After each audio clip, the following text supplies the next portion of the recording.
Test, test, test. I don't know. Are we plugged in to get feedback? What's the? Here's the headset. There's nothing plugged in where it says headset. That's for you're both plugged in the XLRs at the top. All right. Hello, So hello, are you hello. hearing anything? I'm not hearing you. anything. Yep. Okay, so Here, I'll let let's you get see. in there. Let's see. Okay. How you doing? So I just have a bad connection. Test, test, test, test. 1, 2, 3, 1, 2, 3. Yeah, 1, test, 2, 3. test. Hello, All right. hello, hello. Hello, hello, hello, hello.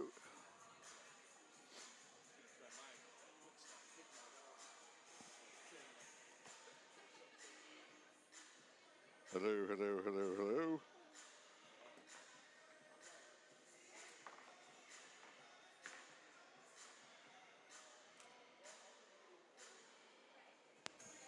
Hello, hello, hello, hello. Hear me yet? Hear me Oh, yet? yeah, much better. I can hear you now. Okay. Much better. Perfect. Shame on me for bringing my own. So, Kurt Zellers, my partner, she went to high school with the dad in Devil's Lake, but Okay. she never told me what he was doing. She might not even know. So he's in the state legislature? Yeah, I think he's retired now. Oh, okay. I think Interesting. he's retired now, but yeah.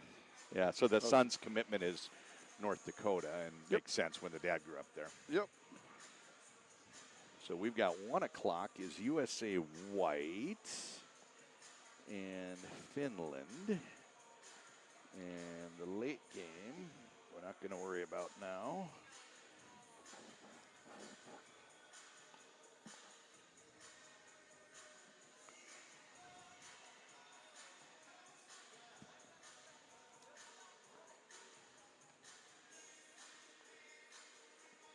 Do they need more from us, or are we good? Okay, you're good. Okay. Oh, that was easy. Awesome. I didn't Thank know you. they were listening.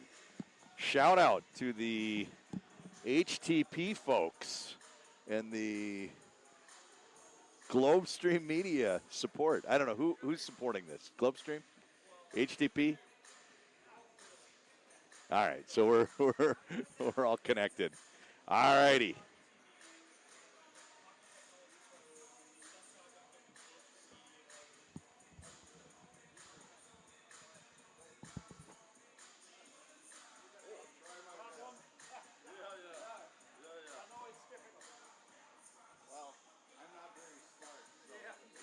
So the Finns, it's one of the easier countries. I'm John. And they all sound like they look usually compared to some of the other ones are harder. So fire away. Go ahead. Roope. Rope. Okay. Yeah. Vesterinen. Vesterinen, yeah. Vesterinen. So maybe an emphasis on the IN. Okay. Okay. Heikki. Heikki.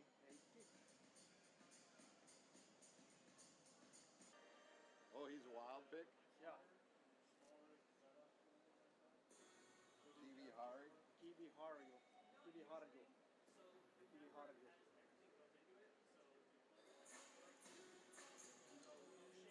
Okay. Daniel Nieminen. Nieminen, yeah. Nieminen. Nieminen. Yeah. Nicholas. Nykuri. Nukuri. The Y is a U. Nukuri. Difficult. Nukuri. Got it.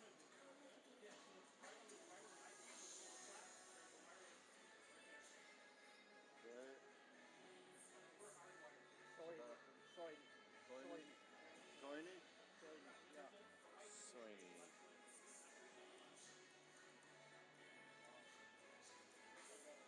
Okay.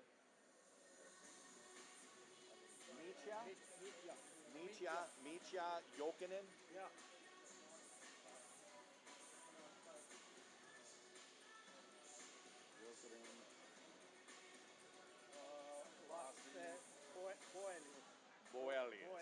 Boelius.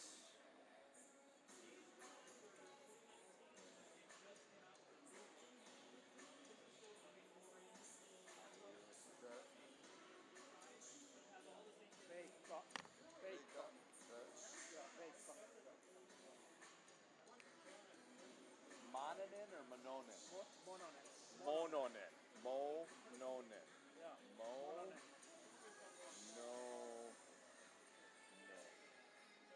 Okay. Saarinen. Saarinen. Yeah. Saarinen. Saarinen. Yeah.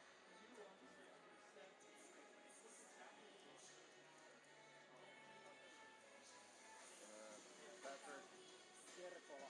Kerkola. Yeah. Kerkola. Thank you so much. That helps a lot. How many guys, any of these guys play on World Juniors last year? Yeah. Yeah. Roby, Yes. 23. Yeah. 12. Well, I think 28. I'm not sure, but And then you left a couple players home that played last year that will be eligible or not? Or is that sweet? Players that could play in the World Junior yeah. that Yeah. I think must be sweet. Somebody left their top player. Yeah. Forward, that's about it. Okay. And then he was number 3, 3, number 2, 2, number 6. 6.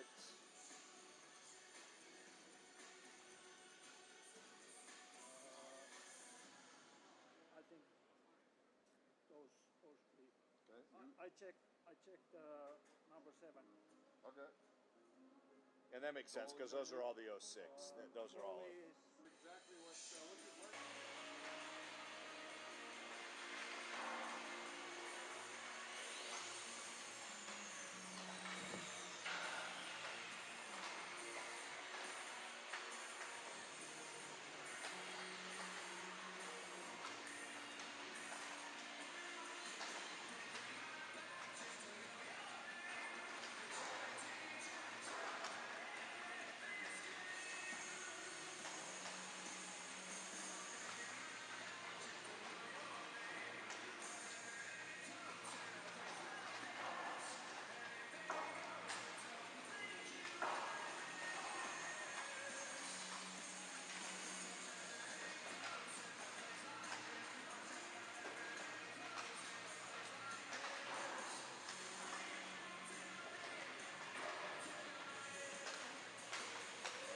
The participating clubs and players are in no way liable for injury resulting from such cases, and by attending this event, waives any claim against them. During today's game, please remember to avoid leaning or climbing on the glass around the ring. For the safety of the players and to avoid delays in the game, please do not throw objects of any kind onto the ice. Violators are subject to immediate ejection. We would also like to remind our fans that for the safety of the players, the use of flash photography is strictly prohibited. No flash photography. Thank you for your cooperation in helping to create a safe atmosphere. If at any point during today's game you're in need of emergency services, please summon the usher or security representative in your area, or visit the first aid station behind section 2.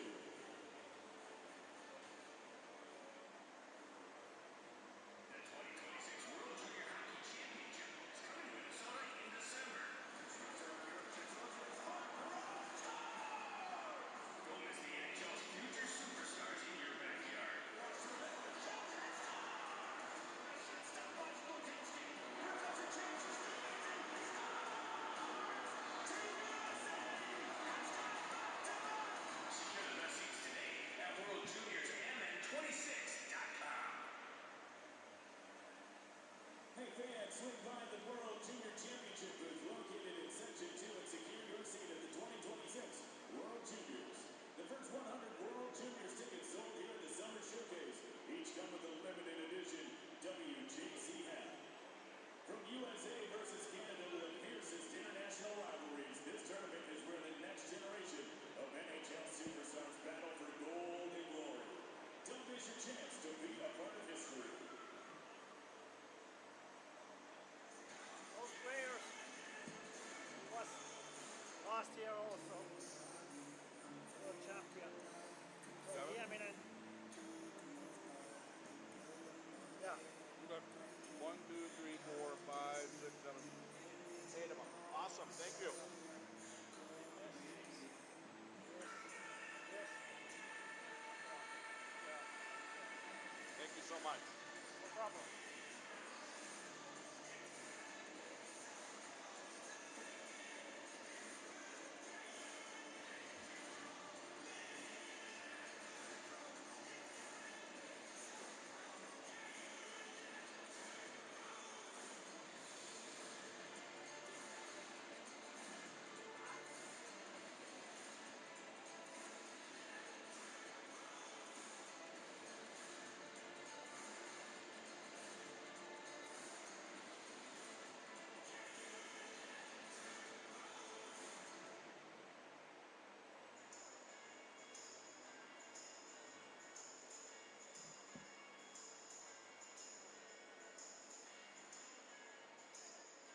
Now let's do it.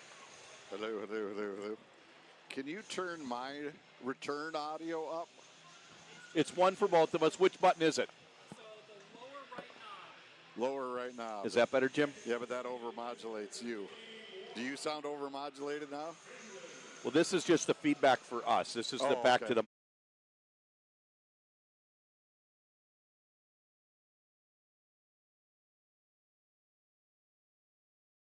Koivu.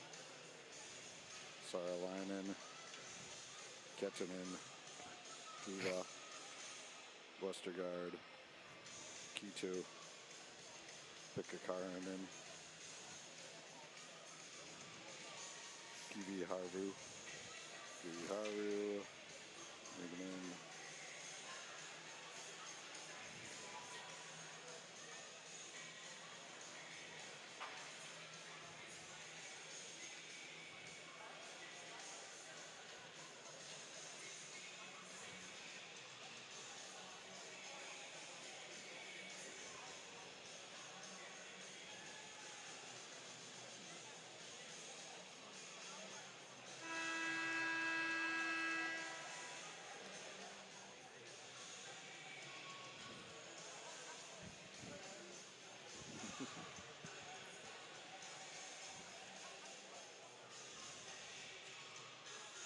Good afternoon, everyone, and welcome to Team USA taking on Team Finland. And actually, this is Team White, as the American squad has been split into two teams. I'm Jim Rich, along with John Conley, and welcome to the Summer Showcase here at Ritter Arena on the University of Minnesota campus of the Twin Cities. And the road to gold starts here this afternoon with the United States taking on the Finns. And John, you look at this, they come in with the United States, 42 players here, split into two squads, plenty for the coaching staff to really chew on to figure out how they want to put together a team that's trying to defend back-to-back golds. Exactly right, Jim. We've got 6 teams here, 2 from the U.S., 2 from Canada, and Sweden and Finland with 1. And you mentioned 42 players for the United States. Sweden and Finland brought about 30, and they're also in an evaluation process. So it's going to be fun to see the week unfold. We've got a full week of hockey here, 11 games from the University of Minnesota campus. Here's Teddy Stiga, the hero of last year's World Junior Championship. Of course, he scored that goal set up by Zeev Bulliam on the 3-on-3 that gave the United States gold. He plays it into the corner and heads off on a line change. 20-minute periods, and we don't know how many different variables will be thrown in by the coaches, but this should be straight up games. There shouldn't be anything in particular that the two teams will be trying here this afternoon. Now the Finns break it up at center, get across the line, looking to take a shot towards the USA goaltender, and that is Caleb Heil getting the start for Team USA today. Heil is from Victoria, Minnesota, played at the Madison Caps last year. 39 games for the Capitals, 2.85 goals against, .896 saves percentage, a 7th-round pick of the Tampa Bay Lightning. And there is the first shot that he handles easily with the pad save, and the rebound sent all the way down, a race for it. And that'll be an icing call, and that'll give us a chance to speak about the Finnish netminder here this afternoon.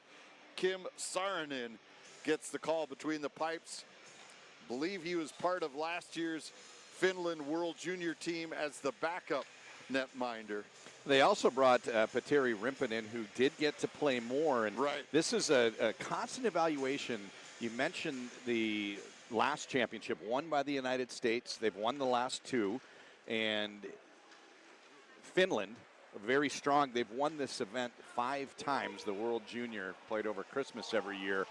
So small country punching above their weight, and part of the reason is goaltending. A lot of goaltenders in the NHL from Finland, probably the best developmental country for goaltending in the world. Now the United States with their first offensive pressure in the zone, trying to make things happen. Will Moore tied up along the backboards, fed back to the point. Rayom walks the blue line, now lets it go, rebound loose right in front, and then it's covered and held as right on the doorstep Team USA's Will Horcroft trying to jam that rebound in, but the puck was covered and held by Saarinen.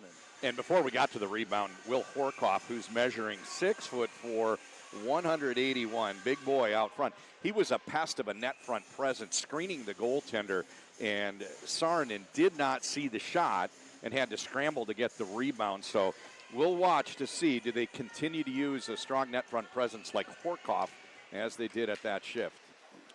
Off the draw, the U.S. controls. Shot whistled wide of the cage by Van Sage. And it's cleared around to the far side. Henseth lets it come through. Shot deflected in front, just wide of the finished cage. U.S. putting the pressure on here. Murtaugh puts it to the corner. Sony in behind his own net, reverses it to take the pressure off.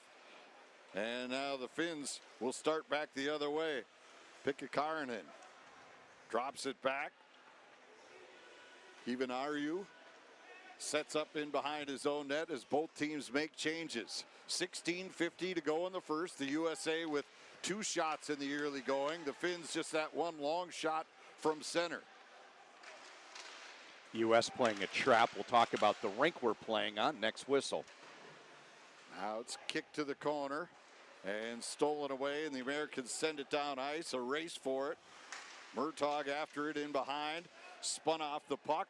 USO contains possession. Long shot from the point right on.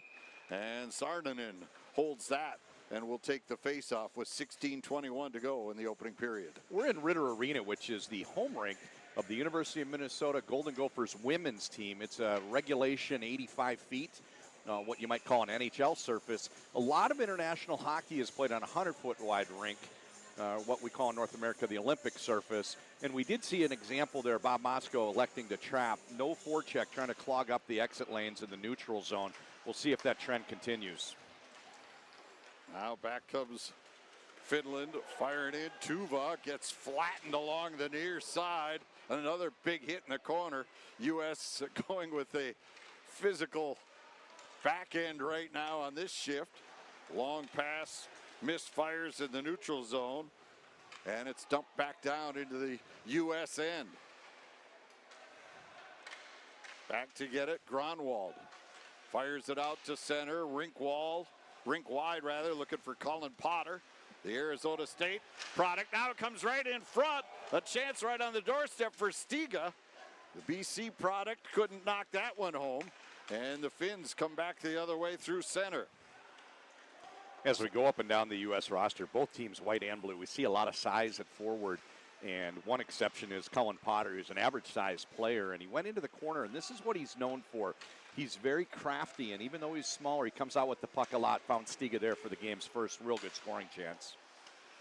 Yeah, Potter is an interesting story to say the least, as he's a first-round pick of the Calgary Flames, all NCHC rookie team, and a lot of people didn't think he was going to pan out at the collegiate level just because of that size. And one thing to add to that, Jim, he played for Arizona State as a high school age player. He skipped forward a year and actually left the U.S. National Development Program after 1 year to go play college, and it's usually a 2-year commitment. So Colin Potter, just an outstanding player. We'll talk a lot about him as the week goes on.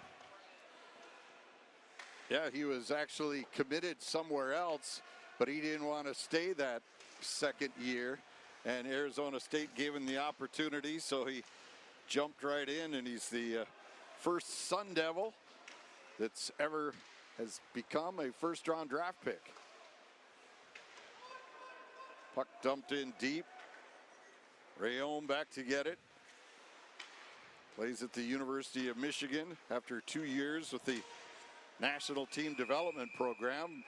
Puck goes out of play on the near side. We get some pushing and shoving. The linesmen jump in there quickly.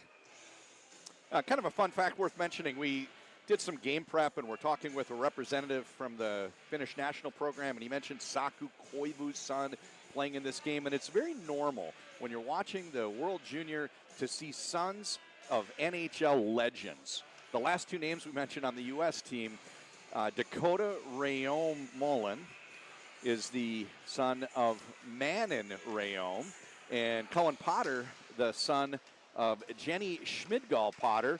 It's their moms that are the legendary hockey players. Absolutely. One American Olympian and one a Canadian Olympian. So they are also strong bloodlines, but it's actually the moms that everybody knows. Koivu in on the forecheck. He's wearing number 9 for Finland. Parked in front of the net. Now he'll jump into the corner, centers it, comes right through, missing the target, and ends up all the way back down into the Finnish zone. Shots 5 apiece, or 5-2 rather, in favor of the United States. And big play there at the blue line, threw it offside. A lot of size across this blue line for the United States. Blake Fiddler listed 6'4", 6'4" for Tanner Hendricks. Logan Hensler 6'2". Jacob Rombach 6'6". In the Europe, that's 198 centimeters, almost 2 meters tall. And we see U.S. using that size across the blue line to stand them up and deny zone entry. Again, that's a little bit easier on this narrower rink than what the Finns may be accustomed to playing on. And the reason they chose this rink instead of Mariucci, which is still a little bit wider than NHL rinks, is because this tournament will be played for the United States. They will play all their games at the XL Energy Center, which is a normal 200 by 85. And this is such a special rink. If you're unfamiliar watching from outside the state, the men play next door, seats about 9,000 or 10,000. This is a nice, intimate 3,500. You get a couple hundred people in here, and you have a great buzz to the building. And we're starting to see the crowd fill in a little bit. And a lot of people, even though it's 90 degrees outside, have hockey on their mind. Probably taking advantage of the AC in here. Exactly. It's a beautiful thing. Now coming back the other way. Sony sends it in deep for Finland. On the back wall, Fiedler ties up his man, plays it around to the far side. Finns, though, keep it alive momentarily, and now it's cleared out to center. United States takes over there. Coming across the line was Moore, but it was knocked off his stick. And now the Finns reset in their own zone. We're 8 minutes in. There's no scoring. There's been a nice feeling out period. We're still at even strength both ways. United States maybe had the only scoring chance. Stiga puts it right in front of Moore, and the save is made. Rebound controlled. U.S. again, and the shot goes over the top of the net as Rayom let it fly. Boy, what a great save by Saarinen. Moore with it in behind. Brings it back near the blue line. Keeps it onside. Dishes off. Centering pass goes right through the blue and comes to the near side. Rayom steps up, holds it in there. Brody Ziemer, the Golden Gopher, trying to get it out front. Stiga had it in his skates, couldn't come up with it. And the Finns just trying to get it out, but they cannot. As the U.S. keeps it alive, Rombach plays it around to the far side. The U.S. now changing lines, changing forwards while maintaining offensive zone pressure. Great shift here for the United States. Max Swanson after it on the near side. Comes back near the blue line, and finally the Finns are able to escape and get a line change. Rombach takes his man out in behind. On the far wall, puck chopped ahead, and now the Americans coming through center. Nice move there as they come dancing across the line. James Hagens was on last year's gold medal winning team, got it in deep, but then was tied up in behind. And now it's turned over again. The U.S. again, right on the doorstep. They score! Beautiful empty net goal. You had Riker Lee step into the passing lane, force the turnover, found Hagens down low, got the goalie to come over once he did. Just an easy slide over and back-end payoff. Riker Lee, almost like a gimme putt, puts the U.S. on top, 1-0. And Jim, just seemed like you're spot on about the pressure on that great shift for the U.S. Even though Finland cleared the zone, they had trouble getting back into Swords, and the U.S. takes advantage. Yeah, they really jumped right on them.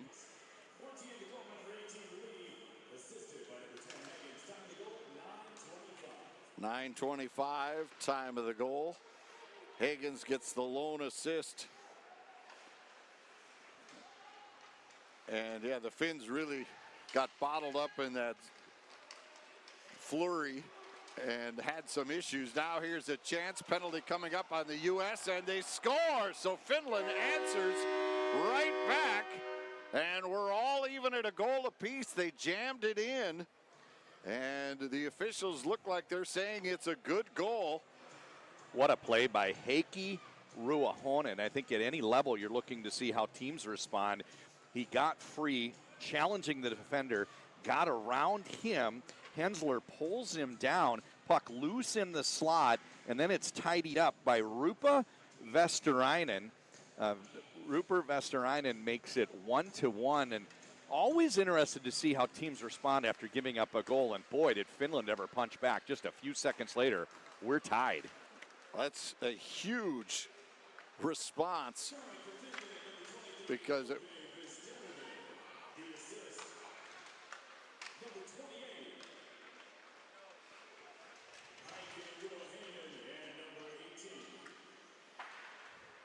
so that goes in the books as 23 from 28 and 18. They also had an assist for Monanen.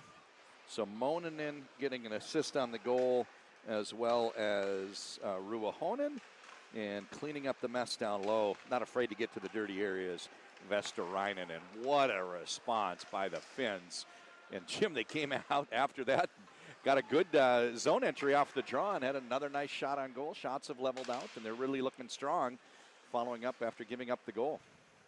It's a huge counter because it really looked like the United States had got things going the way they wanted, and then quickly a quick change and great individual effort to drive to the net to cause that chaos in front of the U.S. cage, and so now we're even at a goal apiece. Smart play on the zone entry, left-hand shot. Max Westergaard waited till the goaltender dropped down, tried to shovel it up in the top corner over the shoulder, missed, but could see what he was working on. Turnover at center. Shot goes off the post as Brody Ziemer jumped into the play. Hagens caused that turnover. Pass was behind Hagens. Cleared to the line, and Ziemer keeps it in. Puts it to the corner. Hagens after it. Back to get it. Sony clears it around to the near side, and the Finns will get it out to center. But no farther as they're turned right back. Pulkkinen back to get it for Finland.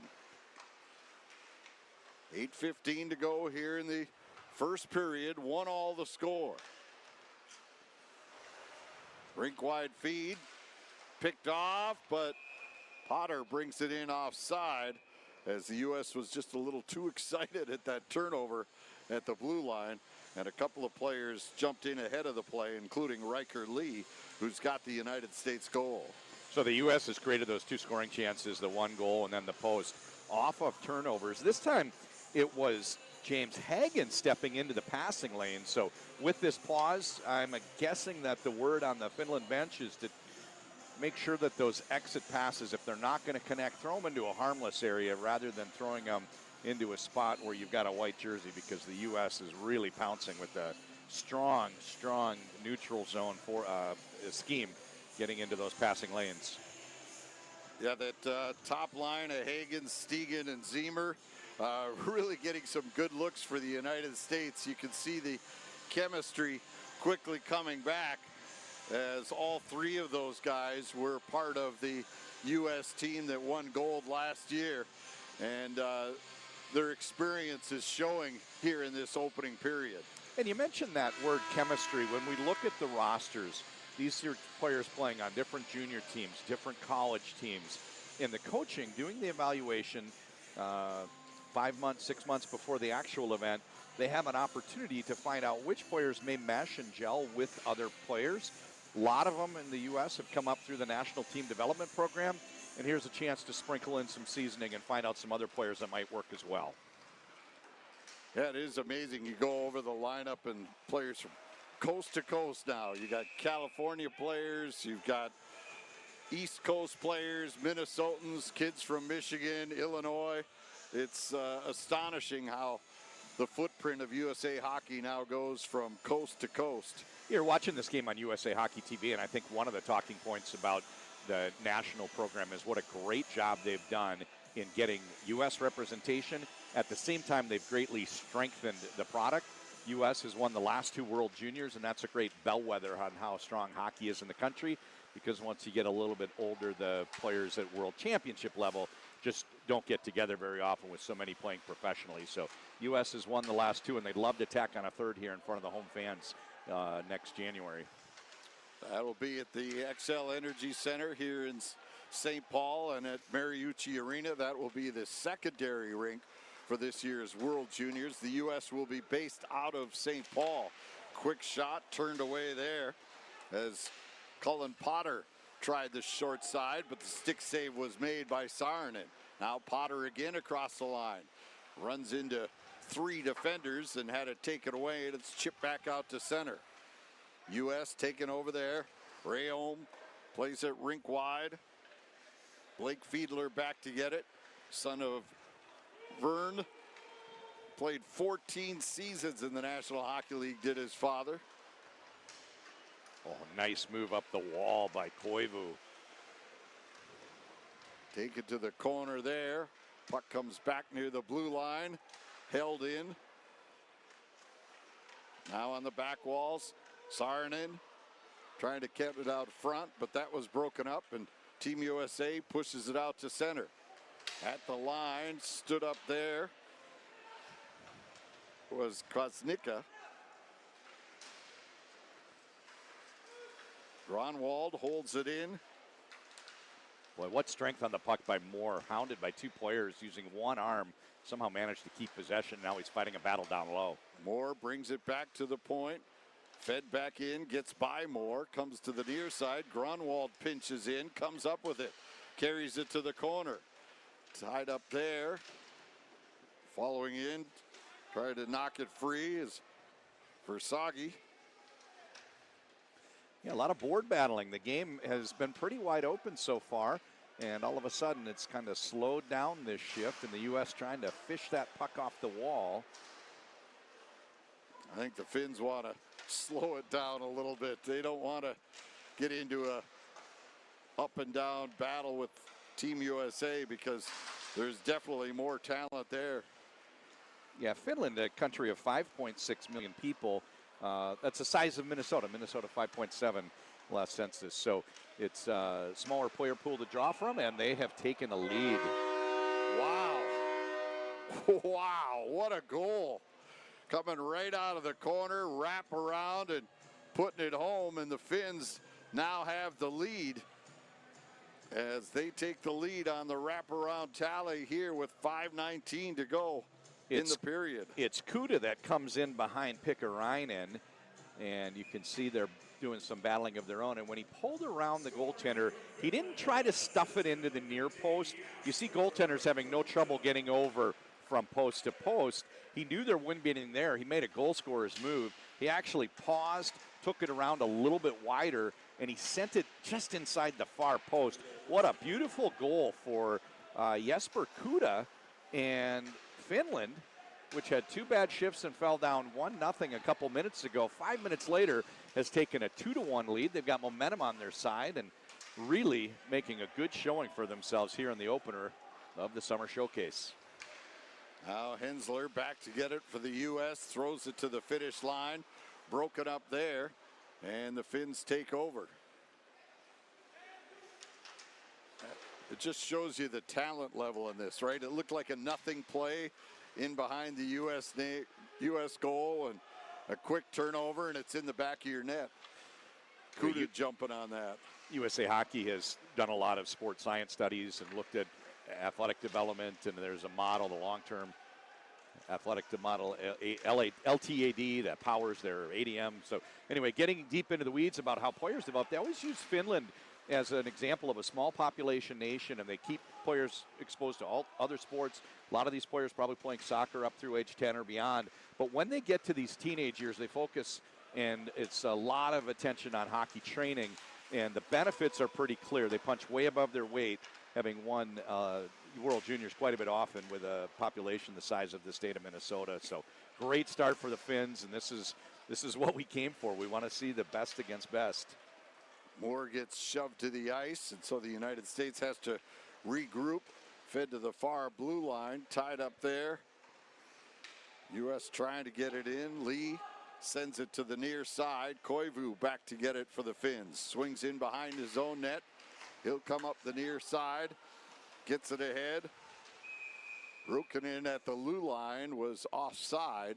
And so with 3:18 to go in the first period, faceoff will come in the neutral zone. U.S. now on the short end of it, 2-1 to Finland. So, Jim, we were doing our game prep about an hour ago and met with the official from the Finnish national team. And he said, that's Saku Koivu's son. And I was thinking, no, not in Minnesota. He is Mikko Koivu's nephew. Mikko Koivu, 15 seasons with the Minnesota Wild. So if Atos wanted to know what he was going to find when he got to the Twin Cities, no doubt he could get a good answer from his uncle who was here for a long, long time. No doubt. Grunwald's pass stolen away, and now the Finns will reset. Nieminen to the near side. Caravo gets it ahead. Tova across the line, drops it off. Quick shot, steered in behind, and the U.S. turns it over just inside the blue line. Long shot, doesn't get through. As the Finns, though, keeping the pressure on. Kato back near the blue line.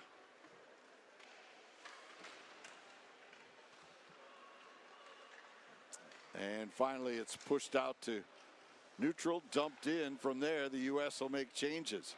Murtaugh out on the forecheck for the U.S. Potter as well,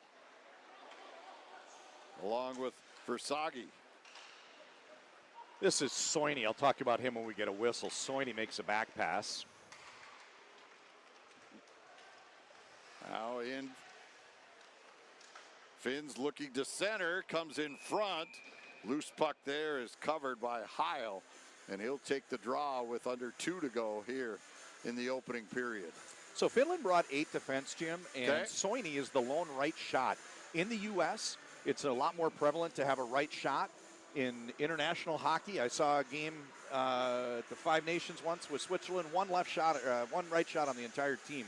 So when they're looking to make breakouts or if they're looking for power play units, he's the only right shot we'll see between Sweden and Finland today. So keep an eye on number 6 and how he gets used, especially on breakouts and on power play, because he's the lone choice for a right shot for the Finnish coaches. It's interesting because you hear so many analysts look at a team and boy, they need a left shot defenseman or really need a right shot defenseman. They don't see that as being that important to their team's development. Well, they don't have the opportunity to select because the kids when they start are younger and gets into how you grab a stick when they first show it to you. So the U.S., if I understand correctly, I know from year to year, oftentimes the NTDP is casting for 4 and 4. They want 4 left shots, 4 right shots.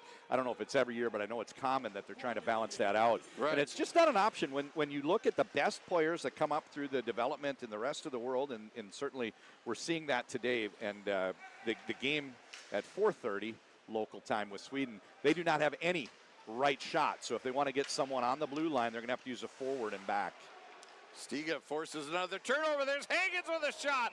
And what a glove save there made by Saarinen, who came out to challenge Hagens and comes up with a big save on the BC Eagle. You can't say enough about James Hagen's play in the game so far. We're less than a period down. They've had 3 great scoring chances. He was a part of every one of those. When you watch players in warm-ups, everybody can skate. They've got the tools. They can stick handle. They shoot. And then you look at where they were drafted, and it's James Hagens was the 7th overall pick. He is the highest drafted American, and I think it's pretty clear why. He's just got this otherworldly hockey sense to go with all the tools. So Hagens is going to be a big part of the U.S. defense in January when they try to take home a 3rd straight World Junior. Well, Stiga picks up an excuse me penalty here, trips up the Finnish forward, and he'll go to the box. So for the final 26.5 of this period, the Finns will go on the power play.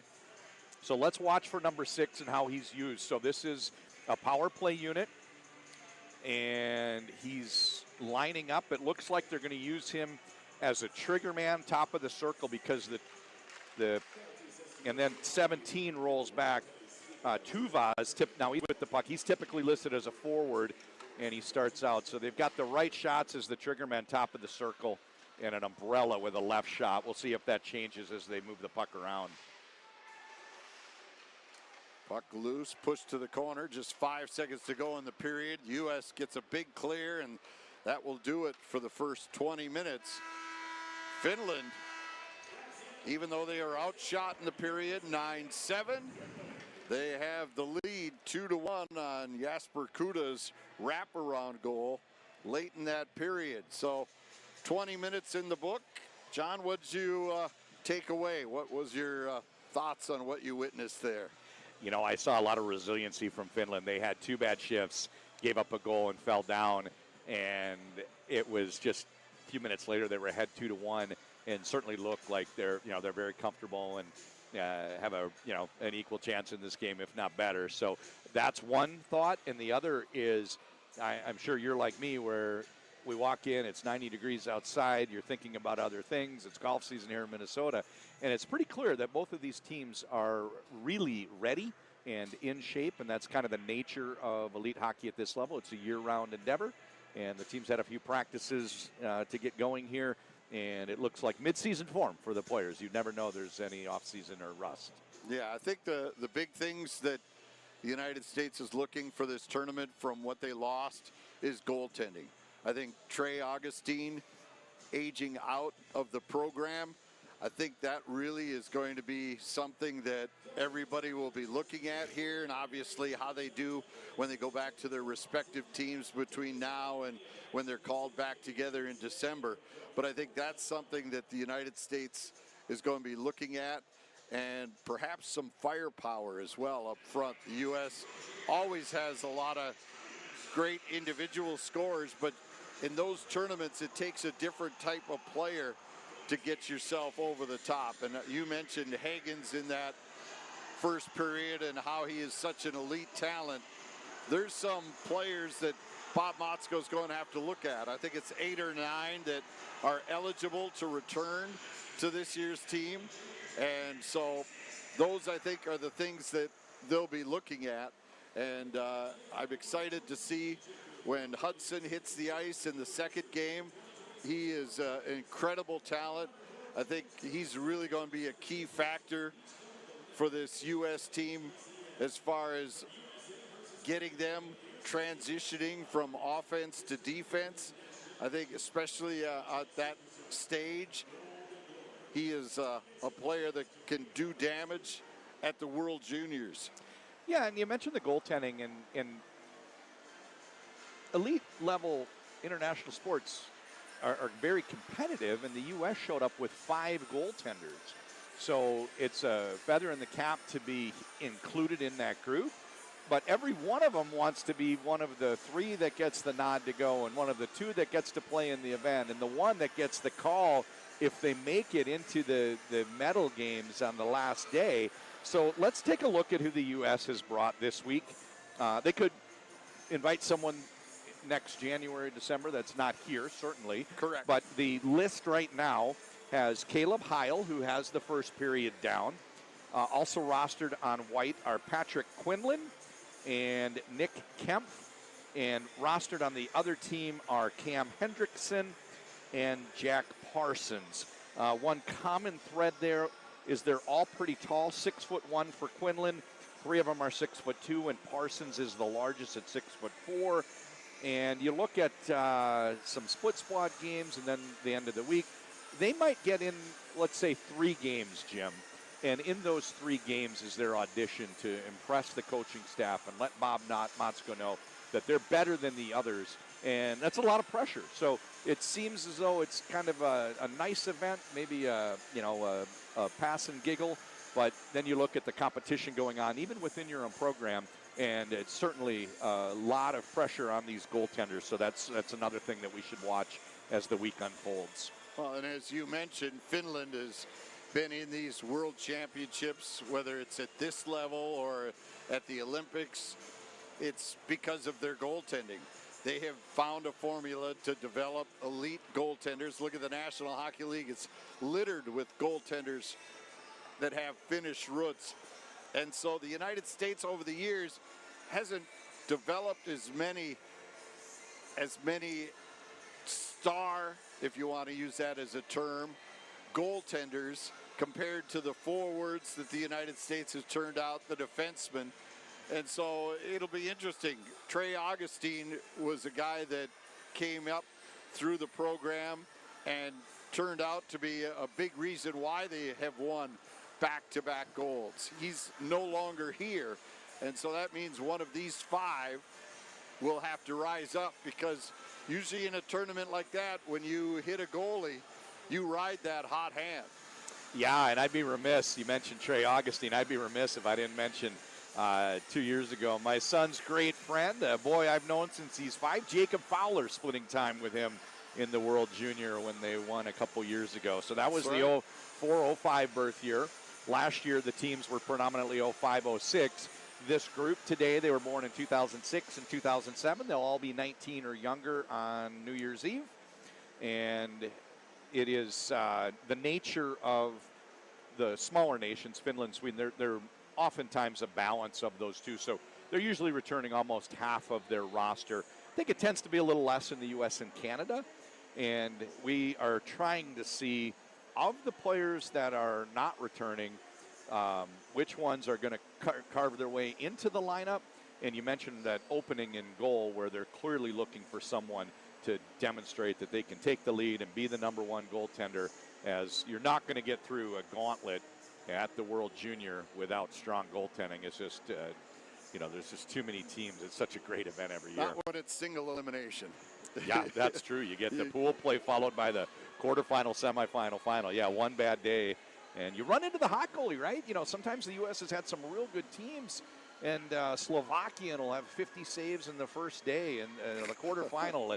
It's, we laugh, but it happens all the time. You look, and then the talking point. Some people, the U.S., they didn't play well. Well, no, they really did. It's just, one day they couldn't get a puck by one guy, and it's a tough event to win. But the U.S. has, they've won 7 times, including the last 2, and I think that's indicative of how far the U.S. has come. And I also remember an initiative, I want to say they were calling it 30 for 30 out of Colorado Springs. Apologies if I've got it wrong, but I think they wanted 30% of the NHL goaltenders to be American by 2030, and those numbers continue to increase. So this game's on USA Hockey TV, and it's impossible to talk about the USA entrant in world events without talking about how successful the USA Hockey's initiatives have been about strengthening the Team USA. They're on equal footing with the Canadians and anyone else across the world, and it's demonstrated every time there's an international competition these days. Yeah, when you go back to the beginning of the national team development program, a lot of people were skeptical of its intent, especially here in Minnesota, where they're very provincial and think that their model of the high school and youth programs is the way to develop players. But the U.S. teams, when they got to these stages, a World Junior Championship and other tournaments, weren't a finished product. And I think what Ann Arbor has done, and now in Plymouth, is that it has taken it to another level. And it's built these players quicker. It's got them to their peaks faster. And you could see when these kids come out of that program, they're all first or second round picks by the National Hockey League, because they see the weight training, the off-ice training, the education they get for between the ears there, and how they are developed there. They just basically have put, like, I don't know, Miracle Grow on them. Jet fuel, yeah. and brought them quicker to this level, because you see so many U.S. players that have played in World Juniors before that were marginal, but then have turned out to be great National Hockey League players with more development. And this has kind of sped that process up to have them ready by this level. Yeah, and there's 2 components. There's the individual development, and then there's also the team product.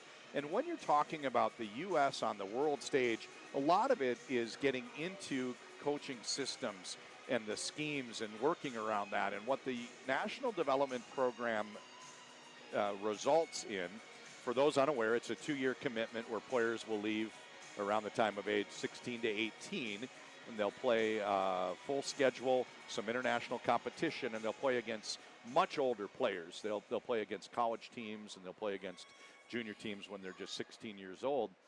Now they're involved in a system where there's coaching around a certain scheme. We saw the players in the first period taking the finish on zone entry at the blue line. That's an example of something that is a way that they're not giving up any space through the neutral zone. And now, when you look at the players with 2 years of that coaching, if they're going to wear the USA sweater, that's the system you're going to play. So they have an advantage of plugging into that system. It's not the only way to develop, and that's why the World Junior team is also seeking players that weren't a part of the National Development Program. A couple years ago, Gavin Brindley was the most valuable player in the Big Ten, and he did not get a national team invite, and his friend Seamus Casey did. So they get the best players they can from other places, and now it's a little bit of pressure on the players sourced elsewhere to fit into the coaching. And that's how this event is so important, Jim. They're going to spend a lot of time in practice leading up to it. They arrived a few days ago, and they're constantly getting coaches telling them how this team is built to play. So when we see the Team USA, it is old hat. They do know the systems that the team is playing. Tends to favor puck possession, and what we're seeing, beautiful display today, is clogging up that neutral zone with a couple interceptions first period. So individual development for sure, and I just want to add that team component with the national program in Plymouth. No, I mean, it makes sense, but because it has been stunning, because that first group that won it in 04 was really a product of that national team development program.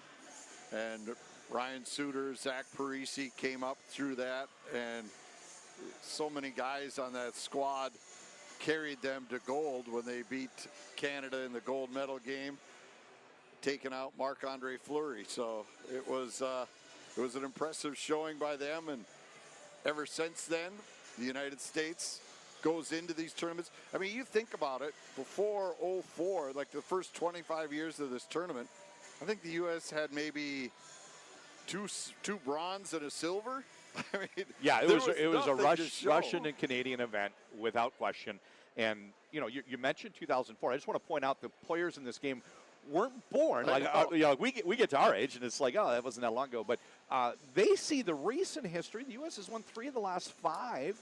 And one thing I think is peculiar is Finland is about equal split between the winner and runner-up. I think they're 5 times champ and 6-time runner-up. Sweden has been in the championship game 14 times, but only won 2. So Sweden is often the runner-up, and within their national association, their federation, that's something that I'm sure they talk about all the time, is what do we need to do to not just get to the championship game. You mentioned single elimination, so they obviously are playing great to get through that gauntlet and even be in the final. But I'm sure they'd like to win more than 2 out of 14. That would be nice, I think. Yes, no, the Swedes have had just horrible luck, because think of how many players are in the National Hockey League from Sweden. Some of the greatest players in the world, but they just haven't gotten the bounce when they've needed it and have been knocked out. At times you're like, how did that team ever lose? Especially when you go back and look at years before. You're like, this guy was on that team and they didn't win gold? And you're like, that's crazy. Well, Jim, I like a lot of things, and one of them is music. And this is for my Finnish viewers out there. I just want to let you know, our between period scorers table public address, they're playing Aha's Take on Me. And as you know, that's a Swedish band. So 22 Pista Pirkko, I can tell them to play just a little bit more. I'm trying to think of some other Finnish artists. Darude, Sandstorm. If you want to send me some suggestions, I'll make sure that during future games they're not going to play Swedish music. But between periods for the Finns, that's blasphemy. But, you know, you Finns love that. Everything's heavy metal guitar, or so we think here in North America. So anyway, we've got, hopefully they play that during the next game. All right, we're waiting for the start of period number 2, under 2 to go in the intermission. United States opened the scoring. Riker Lee, his first of the summer showcase from James Hagens. That came at 9:25, but then almost immediately the Finns came charging back, and it was Rupert Vestinainen knocking it in, and that tied the game at 1. And then Jasper Kuda on a wraparound attempt put it home to give the Finns the 2-1 lead after 20 minutes of play. And we're watching that replay right now, and you know, when you see that goal, he did not try to jam it in near post on the wrap. He's got that patience. I love to see patience down below the dots, and he took it a little bit wider, and as the goalie got over on the near post, he slid it just inside the far post. So what a beautiful goal, and that is the difference right now with Jesper Kuda. We start period 2 with an overhanging penalty. U.S. will be shorthanded for a minute 34. I always think that the initial part of the game, it will establish a certain flow, and that usually turns when you get the game's first penalty. It took us almost a period to get there, but it would be a nice kill for the U.S. if they can kill Stiga's 94 seconds and give him a little bit of a boost. And you have a feeling that was primary thought for Bob Motzko is when we go back out in period 2, let's kill this penalty and do not fall down another goal. Absolutely, and then this is again what we're doing here is we're evaluating talent. So you come in here with guys that are almost all first liners, all first team power play, but you have to find penalty killers, and you have to find guys that can step up and play roles for you in a tournament where you may not be asked to do that on your home club. And that's such a great point, Jim. Herb Brooks has talked a lot about in USA hockey circles, and the Minnesotan that coached the Miracle on Ice team. And he always said you can't win with an all-star team because your team is going to need players to take on different roles. And penalty killing certainly one of them. And how do you find penalty killers if everybody's leading their team in scoring? So let's take a look at the lineup right now for the U.S. On the blue line right now, we've got Logan Hensler. And in front of him, Jacob Kwasnicka. And that is Shane Von Sagi. And the left-hand side, Jacob Rombach. So quite a bit of height with Rombach and Hensler. And using Von Sagi and Kwasnicka as the forecheckers. We'll see if they're passive or aggressive here on the box play. Puck is tied up in the corner, comes free in behind. Pushed around to the near side, and the United States will come out shorthanded. Rasagi across the line on his backhand, had his pocket picked, and now the Finns come back trying to catch the U.S. Sony across the line, whips it around to the far side. Rombach couldn't get it out. Finns keep it in. Held in at that far point, and now Finland will set up on the power play for another 51 seconds. Shot, save, rebound loose at the side of the net. Comes back out front. Oh, what a save! Sony is robbed. As coming across to make the save was the U.S. netminder Heil. Yeah, Sony and Tuva with good looks there. Those are the two right-hand shots they're using as the trigger man on the power play. U.S. killing time, but a great chance there for Finland. Looked like they had it as Heil was turned around, had his back to the play, spun back around, and by the time they got it to Sony, he had that opportunity and ripped it, but Heil was able to scramble in position to make the pad save. Now on the far side, it's whipped in from center. Horkoff throws a big hit into his man. Puck comes free on the far side. Comes to Heil, and he holds on just as Stiga steps out of the penalty box. So the Finns getting 3 shots on that power play, but weren't able to cash in. Still, though, they got some good looks. They've got to be feeling great about the way they are playing. They took a lead 2-1 on that wrap goal, and now, a minute into the second period, they have passed the U.S. for the shots on goal, 10-9 for the first time in the game, and really have got their legs under them. They have to be feeling great about how this game has started. Hendricks plays it around to Lee. He'll fire it rink wide. That's broken up momentarily. but then pushing it across the line is Gronwald. Now the Finns, though, take over. Long lead pass, misfires. This will be an icing. And so the faceoff will come back down into the Finnish zone with 18:06 to go here in the second period. Nice anticipation there by Nicholas Nukari. He's a right-handed right defenseman for Finland, and on that cross-ice pass, he stepped into the passing lane, broke it up, and denied entry for the U.S. So nice play there, aggressive across the back line by Nukari. Potter on the face-off for the U.S. against Ketternen. U.S. controls the draw, but then they turn it over. And now the Finns come back in. Here's a shot. Big save by Heil as Ketternen got free in the slot and let one go, but Heil made the save. Hey, Jim, I just want to point out that's not Heil now. They have made a goaltender switch. I believe that's Nick Kemp. It's 31 in goal. So we mentioned they came to Minnesota with 5 goaltenders, and they're going to get a chance to play a little bit. And it was Heil for the first, and now Nick Kemp in goal for the U.S. Should have recognized the gold helmet from his Notre Dame days. Yeah. He's from Morton Grove, Illinois, taking over here in the second. 13 games with the Irish, 3.74 goals against, 895 saves percentage. 2 years at the National Team Development Program, 4th round pick of the Washington Capitals, and he takes over here in that period. Good spotting on your part. I just assumed that if they were going split goaltendings, it was going to be halfway through the game. Yeah, you never know. I would have thought middle of the second as well if you're splitting this one in half. Ziemer, Stiga, shot blocked. Puck then kicked to the corner. USO jumps on the rebound. Back near the point, Hagens. Nice move to keep it alive. Trying to feed it through to Stiga off his stick. Knocked around on the side. Jokinen can't clear. And now finally the second effort is able to get it out to center. Pulkkinen across the line. Forced to the outside by Rayom. Tied up there.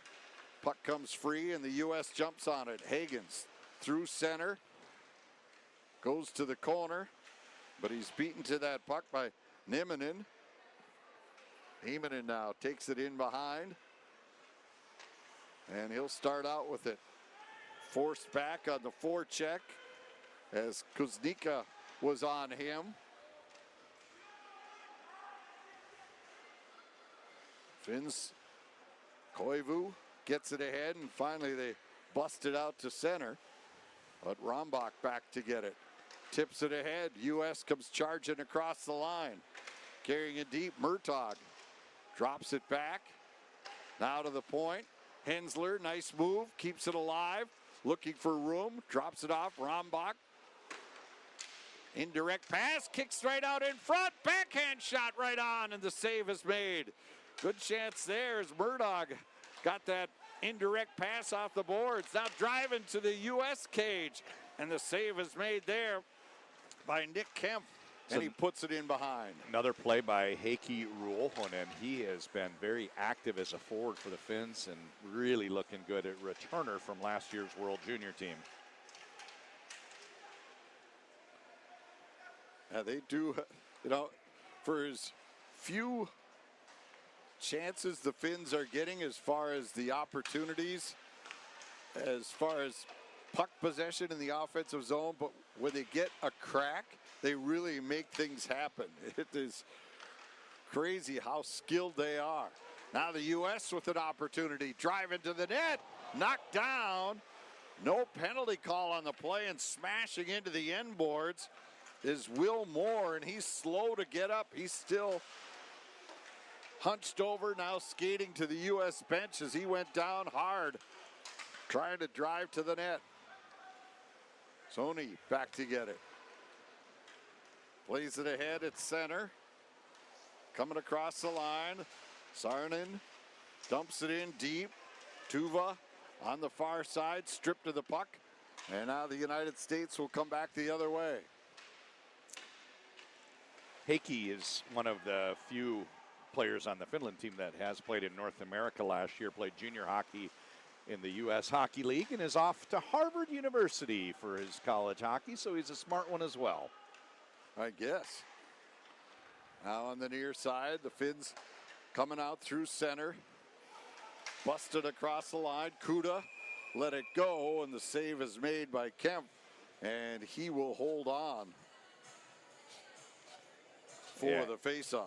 Almost a point per game last year for Dubuque for Ruohonen, Heikki Ruohonen, and he's going to do quite well playing in the ECAC for Harvard.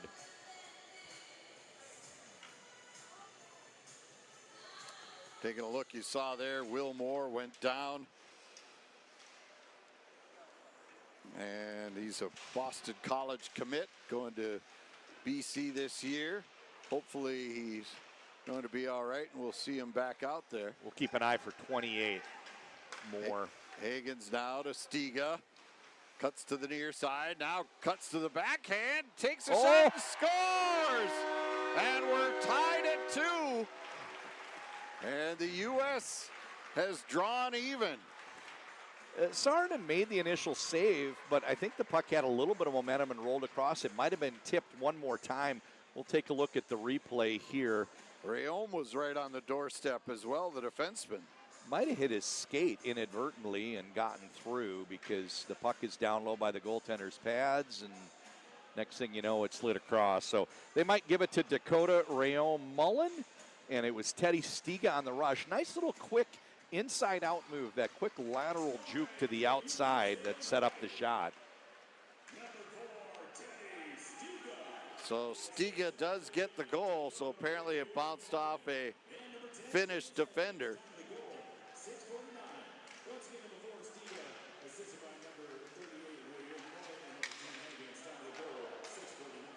So they go Stiga from Rayom Mullen and Hagens, and we're tied. So here's the best tidbit I found about Teddy Stiga. Last year's World Juniors, of course, was the hero, getting the goal in the 3-on-3 overtime. That was his only shot on goal the entire tournament. You believe that? You wouldn't think it's possible, but that's great. And I think it was Max Plant that told me, said that Stiga had never scored an overtime goal in his life. Oh, it's crazy. 2-on-0 if they can get the puck. Lee in the slot area. Cullen Potter trying to run it down. Potter puts it in front, but that's gobbled up by the goaltender, Saarinen, and he'll take the face-off. All even at 2 as we approach the halfway point of the game. 11:59 to go here in the second period. And Stiga has brought the U.S. even. Again, a lot of these goals are, you're not getting the classic 3-on-2 rushes here. It's individual efforts that have led to the goals. Kuda on the wraparound. Now Stiga driving the net. The U.S. first goal was off a turnover, but it's got to be about the individual play so far, these goals we've seen to this point.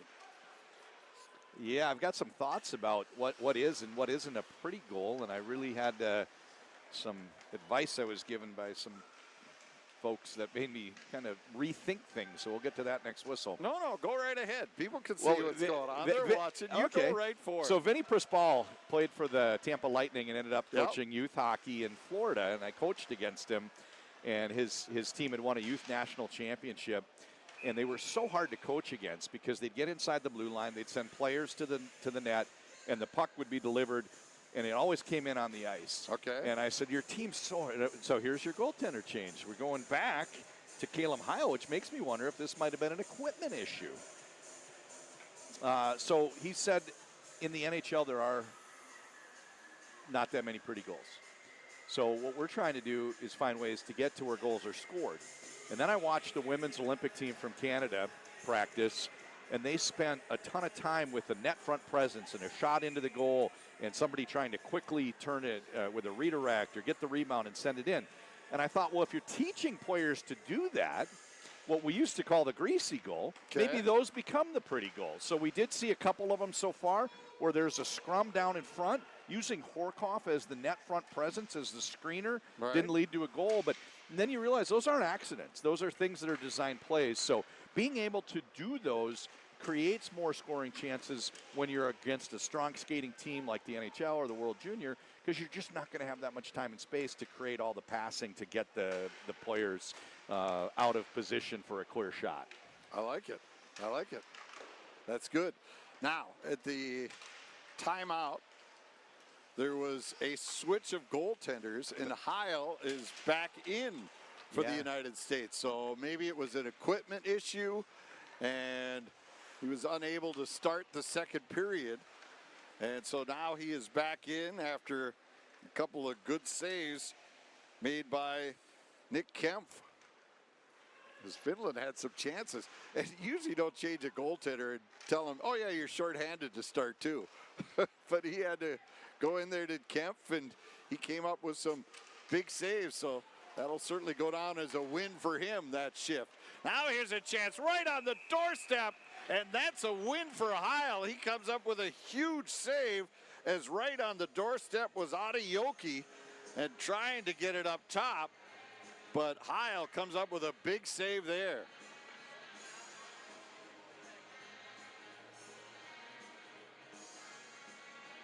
Yeah, I'm looking at Heil. It looks like he's trying to get his angles, just trying to get comfortable in the crease. I'm wondering what exactly. And Jim, you know, this is all business. We didn't have a national anthem or two national anthems before the game. They just came out and dropped the puck, and you know, we're not getting information from anyone in the media room about what's going on with the goaltender. So I'm curious, maybe between games we'll get a report as to why Caleb Heil came out for what ended up being about 8 minutes. Here's another chance. Koivu whistles it wide of the net, bangs his stick on the ice as he wasn't happy with the shot he got off. Meanwhile, U.S. comes back. Swanson feeds it across. Quick shot right on, and the save is made and held for the faceoff as the U.S.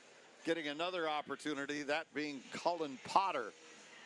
A nice play there by Max Swanson on the zone entry. Got the puck over quickly, and then he started showing, looking for a pass back, giving Potter that option. I think the defenseman for Finland did a great job sliding over. There's always a question, who's going to take the shooter, who's going to take the pass, and you have a goalie trying to figure it out. So pretty good communication there, some nonverbal communication by the Finns, and a nice play there on the zone entry by Swanson showing, looking for that pass back. Didn't come, but he was ready if it did.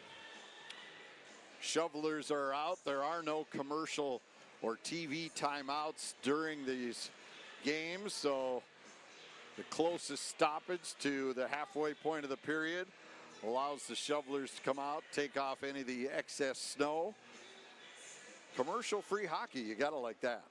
It's fantastic for the viewers at home, and what a chance to catch a preview of this winter's World Junior. So it usually starts on Boxing Day, right after Christmas, and they go through some pool play to get to the final 8 teams for quarterfinals, and wraps up some days on the first, sometimes just after, I think, from memory.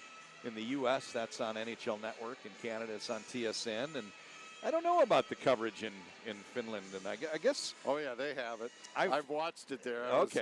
I was over there a couple times broadcasting for USA Hockey, and we would watch the replays on the Finnish television. It was pretty entertaining, the U.S. kids watching themselves, trying to figure out what they were saying about them. I didn't check before the game started. I don't even know what the time zone is in Helsinki. Are they able to watch this without staying up late? Or yeah, is it's not too late, because we start at 1. I think they're 8 hours ahead. So it's not too bad. 8 hours, showing 10:02. So yeah, so a little way to wrap up your weekend. Some Sunday night hockey here. And it's the Swedes, I guess, that are probably going to be, I don't know, can you DVR online? They'll watch it on demand. I don't know. Maybe they'll stay up. Maybe they'll stay out all night to watch the game. But the Swedes, our local puck drop was 1 o'clock for this and 4:30 for the Sweden game that follows. Linesman gets tripped up, but the U.S. comes away with the puck. Charging out of his own zone, Blake Fiedler trying to bust down the spot, and it was knocked off his stick, cleared back out to center. Yeah, Fiedler, another one of those big defensemen, listed 6'4", 209 pounds. And common theme as we look at the U.S. rosters. Very big, especially across the blue line. Finns now getting a quick shot right on, and the save was made there on the doorstep. Yeah, Tuva found Sarah Leinen. What nice play down low. Good job on the forecheck, creating those chances. Now Bulis feeding it across.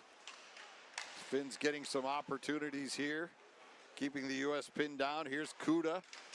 Tried a shot. It was knocked off his stick. Now Tuva tied up in behind. Puck knocked free, and now the U.S. will get it out to center. Stiga gets it across the blue line. Chopped in deep. And Will Moore back out there again, so he took that hard fall into the end boards, but is back out on this shift. So that's certainly good news. You don't want anybody to get hurt in a summer tournament. And he is in that dog pile along the near boards, and finally the puck is pried free and chipped out to center. Finland coming back in. Puck in behind. Pukka Karinen. Watch back near the blue line. Yoki, wraparound attempt. Wasn't able to get it on goal. Came off his stick. Now Yoki with it again. And he's knocked down, and the U.S. is able to backhand it out to center. Well, the Finns have done a great job, Jim, keeping the puck down in the U.S. end and generated some shots to goal, maybe even some scoring chances. They've ticked up on the shot board. They lead 18-13 in this tie game. And I am very impressed with how Finland has started this. I don't know what day they got here, but sometimes with international travel, sometimes teams come and have a little trouble acclimating, and they look better at the end of their trip than the beginning. And if they look any better than this, they're definitely a gold medal contender in next year's World Junior. Oh yeah, like you said, they're always a tough out in international play. And they've had 9 shots on goal. Oh, I'm sorry, they've had 11 shots on goal in this period. And the U.S. has had just 4. Yeah, they've done a good job with zone time. And there's a couple schools of thought. One of them is if we possess the puck, the other team can't score. And you see sometimes, especially the U.S. women's Olympic team will back pass and play down in their own end before going forward. And I guess the other thought is if we're in their end, then they can't score. And Finland's really been a good example of the latter. Beautiful tip there. Busy stick by Ruohonen. And that broke up a pass over to Hagens on the wing. They'll play against each other next year in the college games in the Bean Pot, if Hagens goes back to college. Yeah, we'll see if he does return. He was the 7th pick, and sometimes some of those early first-round picks do. It really depends on the need of the NHL team, but sometimes they do get called in early and maybe don't spend as much time playing in a college uniform. But boy, I'm thinking of the possibilities. There's a very young player that plays in Minnesota for Shattuck St. Mary's, and he's college committed. He's I think he's Latvian, about a 6'6" wing, and you get him out there with Ruohonen, and things are looking up for the Crimson. A great crop of European players that are in the pipeline. Hagens draft rights controlled by the Bruins, and Boston is in a bit of a rebuild after the way things fell apart for them last season.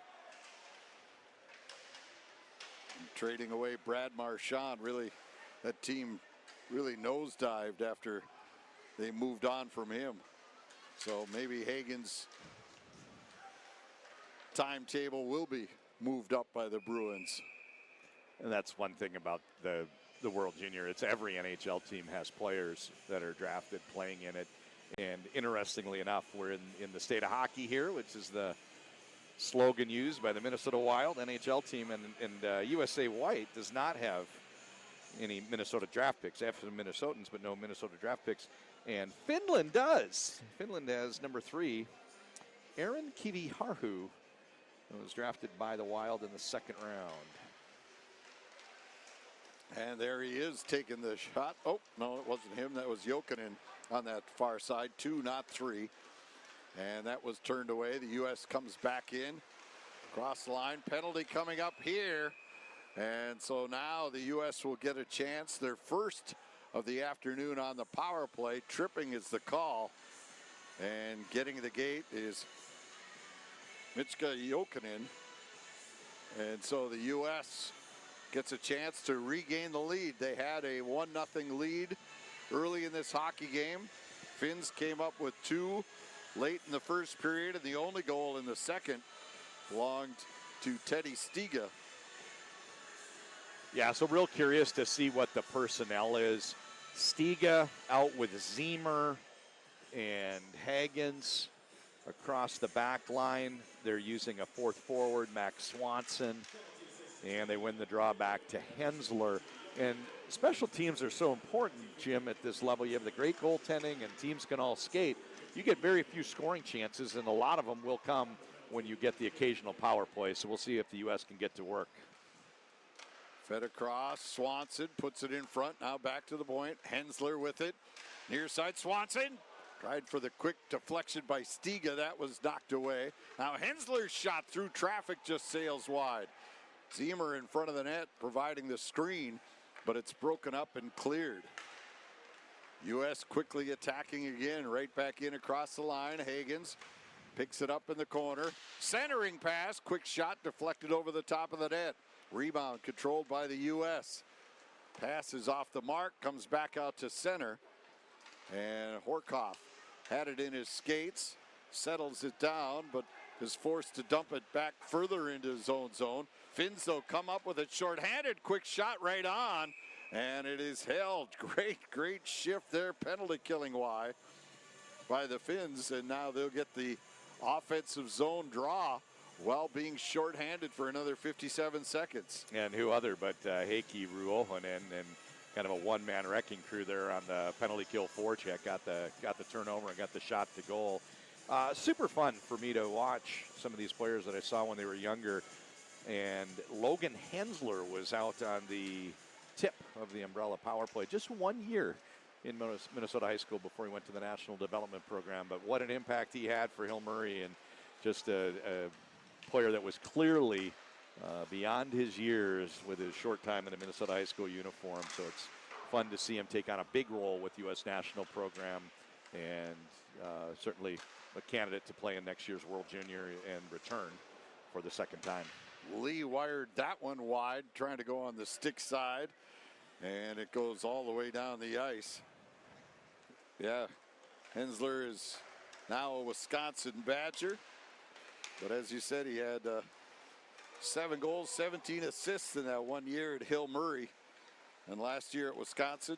As a defenseman, as a 9th grade defenseman. These numbers are all defensemen. And like Potter, and this is occasional with the elite talents, he was playing at the University of Wisconsin for the Badgers as a high school age player. Yes. He would have been a 12th grader had he not skipped forward academically. So yes, he is just wise beyond his years and just a great hockey player. So and wet behind the ears. Yeah, fun to watch. As he was the youngest player on the Wisconsin roster a year ago. So great things in his future. Here's a shot ripped wide of the net as Kuda had an opportunity. And now it's pushed out to center. U.S. Penalty is over, so they go 0 for 1 on the power play. Neither team has been able to cash in on the opportunity they've had with the power play here this afternoon. Boy, what puck movement. Look how quickly they're getting it off their stick on the breakout for Finland. So they continue to play well. We're 2 minutes remaining here in the second period in a 2-2 game. And Jim, I just think it's fair to say I'm really curious to see how it ends, because it really could go either way. And if I understand it correctly, there's no tie. They would have an overtime format. Well, that would be entertaining, I suppose. 5 minutes of 3-on-3 if needed, followed by a 5-player shootout if needed.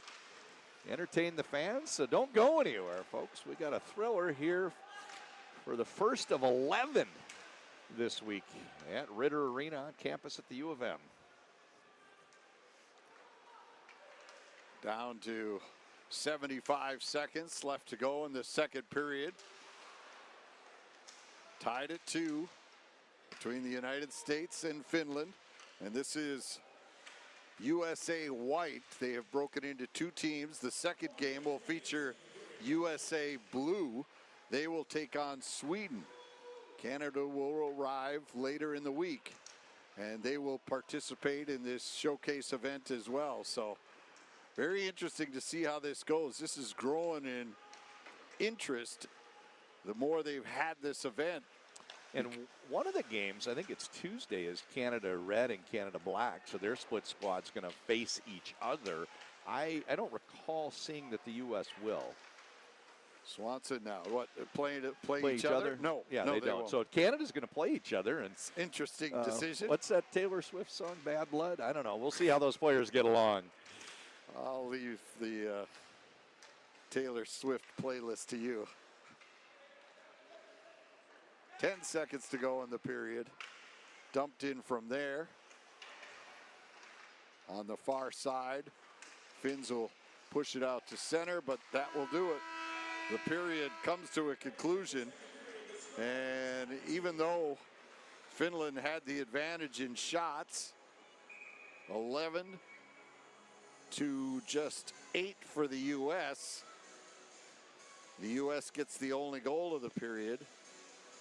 Teddy Stiga at 6:09.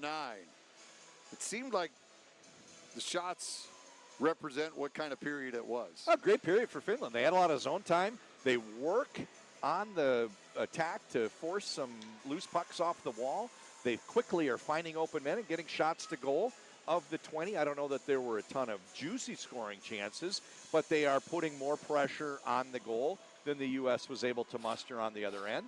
And it sets up for a great third period. I want to just share with our viewers out there, if you've got some hockey Twitter familiarity, John Buchergross always has the overtime challenge. If a game's in overtime, you pick one player from each team, and you wonder who's going to score the goal, and if you get it right, he might send you a hat. Anyway, I have mine for Finland. I just keep calling the name Heikki Ruohonen, and he was on the penalty kill, forced a turnover, 1-on-3 forechecking, got a shot to goal. He's got an assist on their first goal, and really just seems to be active and around the puck a lot, making good things happen. So second period thought, I'm just very impressed with Finland as a whole, and calling out one player specifically, I think Ruohonen has just been outstanding. And you look at the U.S. and you wonder, what do we need to do? How do the players or the coaches come up with some different approach or different chemistry to spend less time in their own end? So I'm looking to see what are the adjustments when we start the third period, and are they doing anything noticeably different to try to maybe at least get more zone time and spend less time on their heels?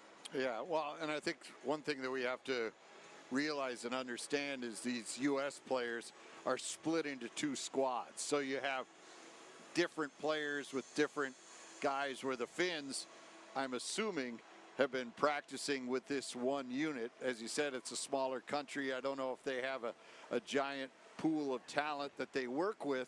And so that may be what we're seeing here, is the crispness of the Finnish play is because of familiarity. You know, the U.S. has broken up their returners. Some are on this team, some will be featured in Team Blue. And so maybe that's what we're seeing here is, you know, some guys not really playing much with each other. I think they had 2 practices so far before they jumped into today's game. So you're going to see some mix-ups along the way. Yeah, and I think another point worth mentioning here that you told me beforehand, and we'll probably mention it during all of the games, as you know, we're going to have a Swedish audience, a Canadian audience, etc. You said you had a chance to talk to Bob Motzko. And why don't you share with our viewers at home what the U.S. approach is and how on the back end of this he'll evaluate the pool and who we might see in situations or on the roster when they condense down to one team for the games on Friday and Saturday? Well, that's what you can look at is you see the schedule and there's U.S. blue and U.S. white. But as the tournament moves on, the U.S. will just pare down to one team. And a lot of assumption would be that, well, gee, whoever is on those final roster for the last two games would be the team that would more than likely represent or have a high percentage of those players representing the United States in the World Junior Championship coming up in December. But that's not the case. They're looking at this as an evaluation. Yes, they obviously want to win each individual game. There's not a trophy that goes to the winners of this. There's no playoffs per se. So it's more of a true evaluation. So Motzko may look at this and say, you know what? I really want to see more of player X in a situation where he's getting top line time, where he's being a penalty killer, where he's on the power play. And you may see the stars, so-called, the returnees, may not even play on one of those last games. And they'll say, you know what? We want to really figure out who's our bubble players, give them the best chance to make this squad. So we could see that moving forward as this tournament evolves. Yeah, great point. So I think it kind of turns upside down maybe my preconceived notions for how the week might unfold. But then you put yourself in the player's shoes, and the U.S. came with more than 40. The other countries have 30, and Canada's got more than 40. And, you know, no matter where you are in the coach's eyes, it's your opportunity to move up on the totem pole. So a lot of pressure this week, even though, like you said, there's no trophy. They do keep score, and believe me, the coaches do keep records, and they're looking to see who's going to be the best mix of players to go to battle with when we have the World Junior December and January, and it's kind of a fun one. So you got any thoughts for what's going to happen and as this game unfolds? It's been pretty even so far, Jim. Yeah, through the two periods of play, Finland has the shot advantage, 20-15. Riker Lee and Teddy Stiga, the goal scorers for the United States. Both teams have had a chance with the man advantage, and neither were successful. I'll tell you what, why don't we take maybe a 10-minute break here and get ourselves set for the third period. You're watching USA and Finland in the Summer Showcase, and we'll be back with you. As you can see the clock counting down. We'll be back for the start of the third period in just a couple of moments. Good stuff. It's a great game.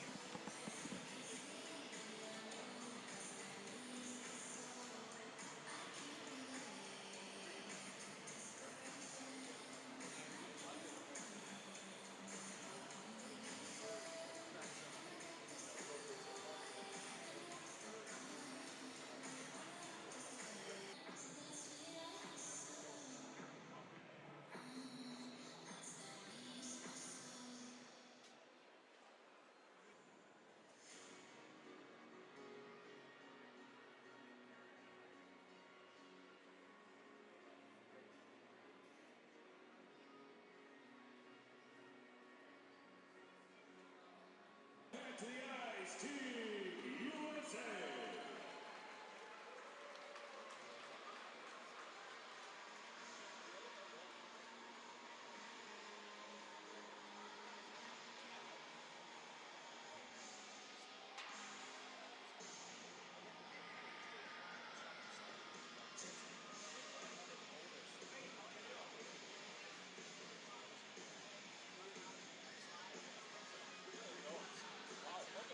And Team Finland.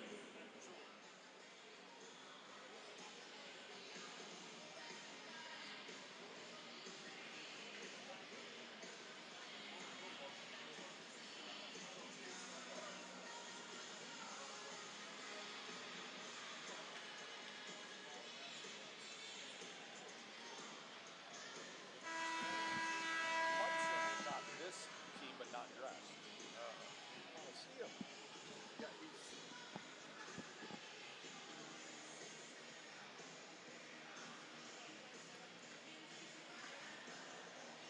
Welcome back to Ritter Arena as we get you set for the final period of the opening game of the Summer Showcase. The road to gold starting here on the University of Minnesota campus, Minneapolis, Minnesota.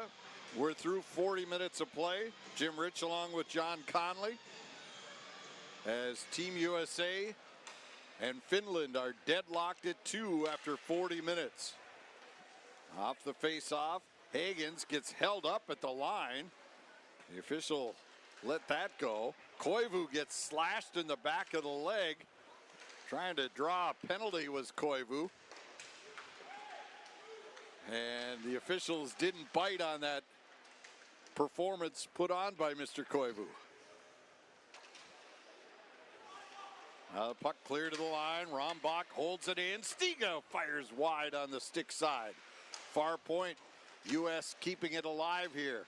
Early pressure by the top line for Team USA here, but Lee was forced out to center.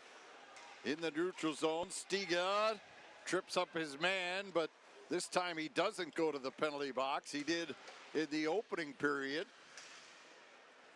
Boy, when you get into the chess match of a hockey game, what a shift. You know, just curious to see how the U.S. would come out, and they're all over Finland. That pressure on the blue line was Aaron Kiviharju. That's a defenseman pressuring all the way out high like that. So they're not going to drop back and cede any ground at all. So this is going to be almost like the difference between watching heavyweights box and the lighter guys go at it harder. They came out like this is going to be like a flyweight match with just a bunch of punches flying. So great start to the third. Potter out there for this draw. So the wings are flipped with Kwasnicka and Max Swanson, lefty-righty things. We'll see if they stay that way to stay on the off wing. Benefit being their shot is closer to center ice. Grunwald trying to keep it in the zone, knocked it into the Finnish bench. And they will keep it in an offensive zone position. So I've noticed Potter was doing well on some draws earlier in the game. That's a great way when you talk about those roles you mentioned, Jim, to earn your way a spot onto the team. If they could have someone that regularly wins draws, easy to make that roster and be involved in late game situations. Saarlainen throws it in behind. Back near the blue line, puck ricochets out to neutral. And so the Finns have to regroup. Suni shovels it ahead.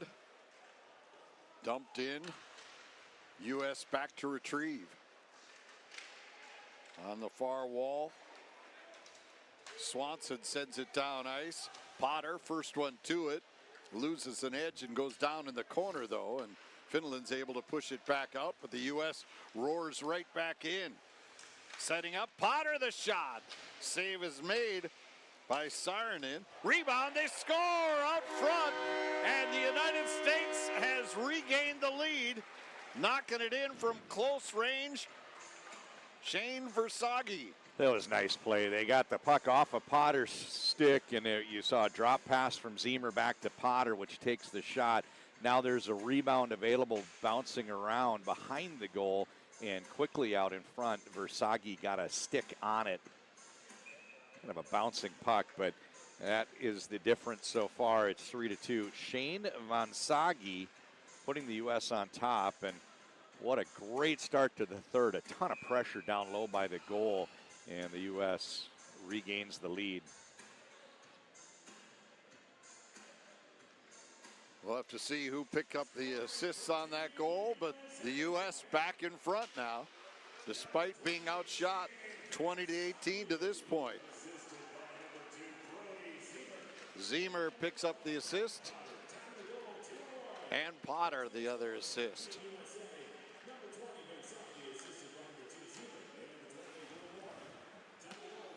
So early pressure by the United States pays dividends here as they retake the lead. Play actually started in the neutral zone, but the U.S. gained the zone on re-entry so quick. And it's yet again another example of Bob Motzko's team clogging those exit lanes. Finland's had a hard time at times during this game getting up ice and finding their way through the neutral zone themselves. Right, but then that earlier shift, like you said, they came out and really stormed the Finnish net to start the period, and the Finns kind of been on their heels for the first couple of minutes of this final frame, and so I think that's what helped them get that advantage. Oh. And then another slick play there, the U.S. forcing a turnover on the far side, but then the Finns recover, and they're able to clear it out. A great chance there by Riker Lee. You see that reach of Lee. You saw the player skating by him and just extended his arms, got the stick blade onto it, and came out the other side with the puck. And what a nice play along the wall for Riker Lee, one of the top players in the USHL last year. And on cue, you brought up Riker Lee, and he gets the goal. Kind of a Vaseline puck there. The shot was saved but slithered through the arm. I think that might be what they sometimes refer to as the sixth hole underneath the arm. But Riker Lee did not play in the U.S. National Team Development Program, was such a standout for the Madison Capitals, still a first-round pick. And that one somehow gets through the goaltender, Saarinen. You have a feeling he'd like that one over. Lee's second of the game. First round pick of the Nashville Predators, Michigan State commit. 68 points in 58 games with the Caps last year. Was the USHL Rookie of the Year and led that league in goals with 31. Finland, though, trying to counter. Quick shot. Save is made by Heil. And the rebound pushed ahead, and the United States comes charging into the offensive zone. Kuznicka puts it in behind. Stiga after it there, brings it back to the point. Rayon moving in. Forced to the corner. Centering pass, and Stiga had his stick lifted right at the last second, or it would have been a golden opportunity for him. Tanner Hendricks, an assist on that goal. And for our European viewers, 100 kilos. Checks in at an even 220, which is awfully big for a hockey player. So Hendricks, 6'4", 220, getting an assist on the goal. And what can you say? Like you mentioned, a second of the game for Riker Lee, and he's certainly showing a lot here as U.S. has regained the lead and now doubled up 4-2. Yeah, Hendricks will be headed to St. Cloud State after another year in the minors or the juniors. 15:20 to go here. The U.S. with 2 goals in the first 3:38 of this period is the first team to have a 2-goal advantage at any time in this one. Potter in the circle against Yoki. Potter's had some success in the spot all day. This time it's won by Finland. Potter, though, steals on the far wall, but then it's gobbled up and taken back the other way by the Finns. Westergaard puts it around in behind. Picking an Arnen in the corner, trying to get it out front. He's tied up there as Versagi ties him up. Finns, though, come up with it in the corner. Centering pass. Quick shot, didn't get much wood on it. And the rebound cleared around to the near side, not out. Backhander off the outside of the net by Vatanen. And now the Finns will regroup. And this is where the United States has to be careful, because the Finns, every time today, you've seen it, John, looked like the United States has the momentum, has things going their way, and Finland responds quickly and counters. Quickly being the appropriate word there. There were a couple times I thought, okay, the U.S. has their feet under them, has a little bit of momentum, they've got the upper hand, and it was short-lived. But right now is a critical juncture for Finland in any 2-goal hockey game. When you're trailing, that next goal is huge. If they get it, it makes it a 1-goal game. It could score with 3 minutes left. It'll be interesting down the stretch. If they don't get it, it's unlikely to come back from a 3-goal hole. Offside at the line, yes, obviously. Lee sprung, working up his right-hand side there, trying to take advantage of Lee's speed.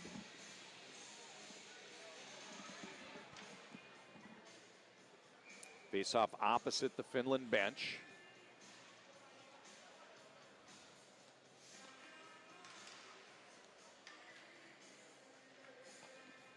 Brody Zemer to take this draw. Zemer had a good freshman campaign for the Golden Gophers. 12 goals, 11 assists for the Chaska native.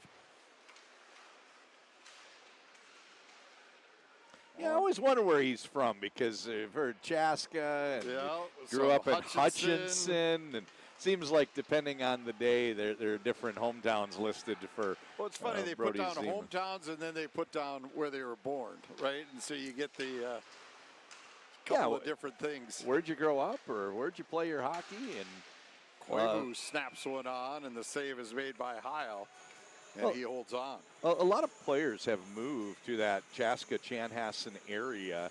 We've got 2 of the 5 goaltenders in this USA pool that have ties to either Chaska or Chanhassen.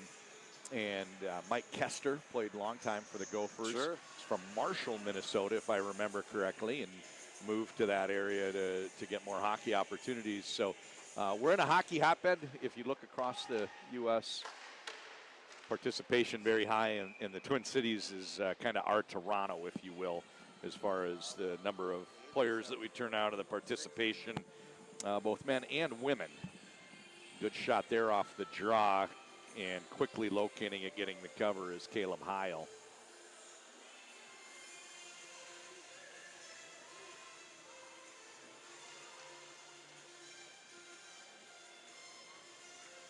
Katonen on the draw for the Finns. Now we'll have to see what kind of pressure they can turn up here on the United States. That last shift, the faceoff was won by Ruohonen, and that's the name I just keep calling. And I have a feeling if they do get the equalizer, he's going to be involved in either one or both of the goals. He's just been all over. 4th round pick of the Philadelphia Flyers. I stepped aside at break and saw a guy with a Flyers jacket. I said, oh, 4th round pick out there is looking pretty good. He said, yeah, he's just a strong player. So they're excited to have him, and I think if you'd redraft based on today's game, he might tick up a little bit, even though it was just a couple weeks ago they did the selections. He's looking real good. Yeah, it's so hard to judge the talent, right? Because you're dealing with different leagues, different level of play. It's, a lot of times they look at size as the big factor, and sometimes when they're not quite sure. Rayom gets tripped up. That'll be a penalty. Long shot ripped wide of the cage. Extra man on for the United States. Higgins comes on, and now the U.S. will reset. They have a 2-goal lead, so why not burn some time as well? Knowing you can't give one up into your own net. Now Stiga across the line around 2 men gets tripped up. Could be going to be interesting. A pair of penalties here, maybe. Going to be interesting to see if they call that second one. I think they're just only going to tag him with 1 here. So you mentioned the different leagues. It's very interesting when you get to the NHL draft, and how do you evaluate players? So in this game, we're in Minnesota. We talk a lot about players that play high school. We had Rambach, Hensler, and Kwasnicka. At some point, we're playing high school hockey. We have some Minnesotans that chose different routes. Right. And this last NHL draft, Minnesota had a player that played high school as a senior, drafted in the 3rd round in Cooper Simpson. And they had a 1st-round pick who played as much football as anything in Mason West. So you look at the talent evaluators, comparing that to Colin Potter, who's playing a college schedule. And it's a very difficult process, and a lot of respect for the work that the scouts do. And this building right now is chock full of them. Yeah, this is a scout's dream to get these guys on the same team, going against the same opponent, because usually you don't have all things equal. I think in the original Top Gun movie, they called it a target-rich environment. So big moment here. We've got 12 minutes to go, 8 deep into the 3rd, and Finland has a penalty kill for 1:42, and I think it's imperative they get that off the board, and then they can start working at getting some scoring chances to crawl back into this one. as you and I talked throughout the first two periods, they were certainly the equal or at times even the better of the gameplay. So it's kind of crazy to see them in a 2-goal hole with 12 minutes to go.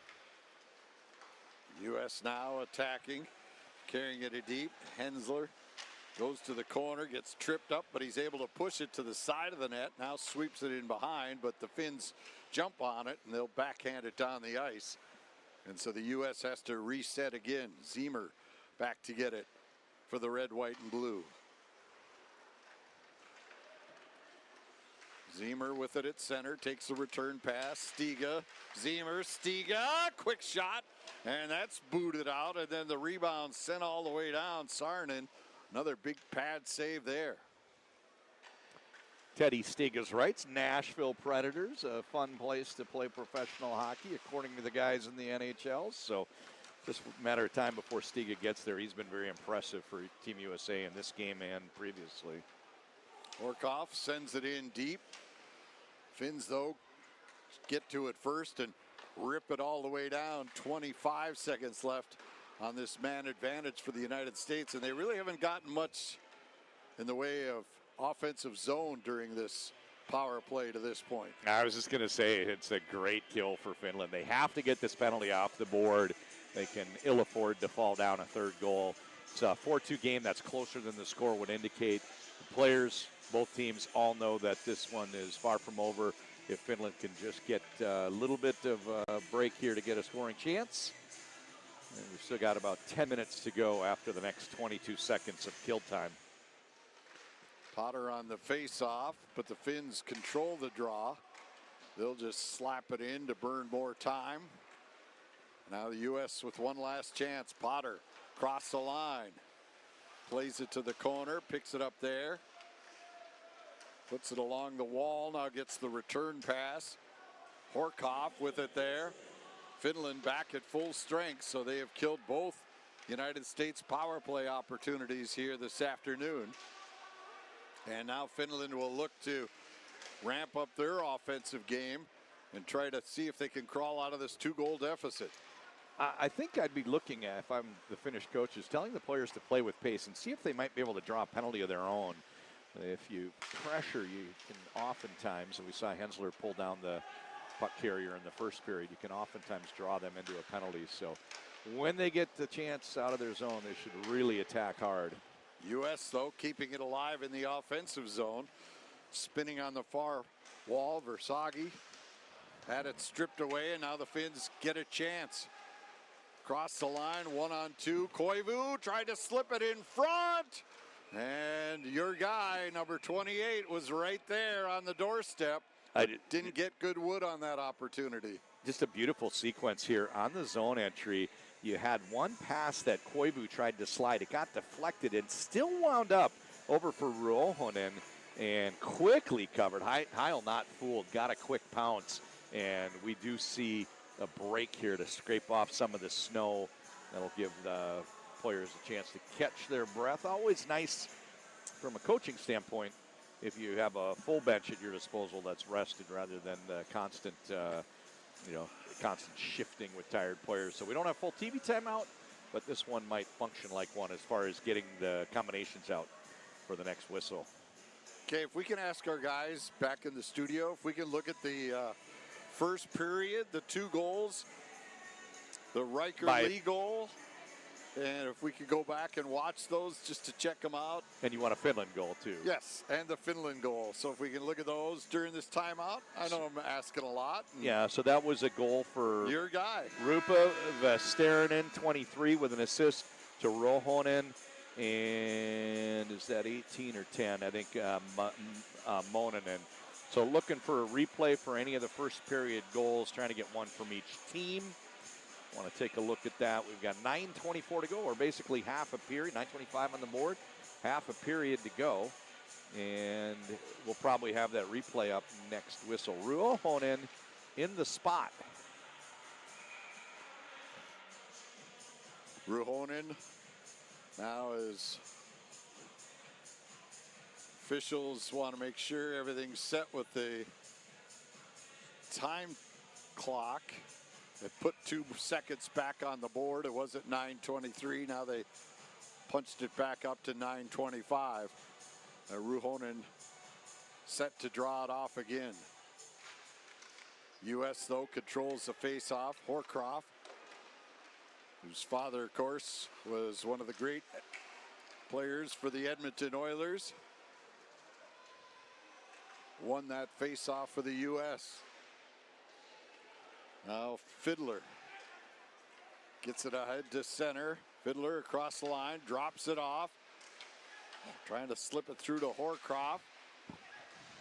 U.S. after it there, but the Finns will come away with it. Ruhonen sends it in deep. Heil out of his net, plays it around to the far side. Pass was brought back into the offensive zone and thus the offside. I'm really enjoying watching the Finns. They locate each other very well. We talked about the U.S. national team development program being a way for players to, so there's the first U.S. goal. Yep. And now we're going to get the first Finnish goal from the first period. So thank you for that down in the control room. Very much appreciated. But what I've noticed is the Finland players who are playing on all different junior teams in their domestic league, when they have a puck, they're doing a great job finding the open man quickly and getting the puck off their stick. So it's been fun to watch.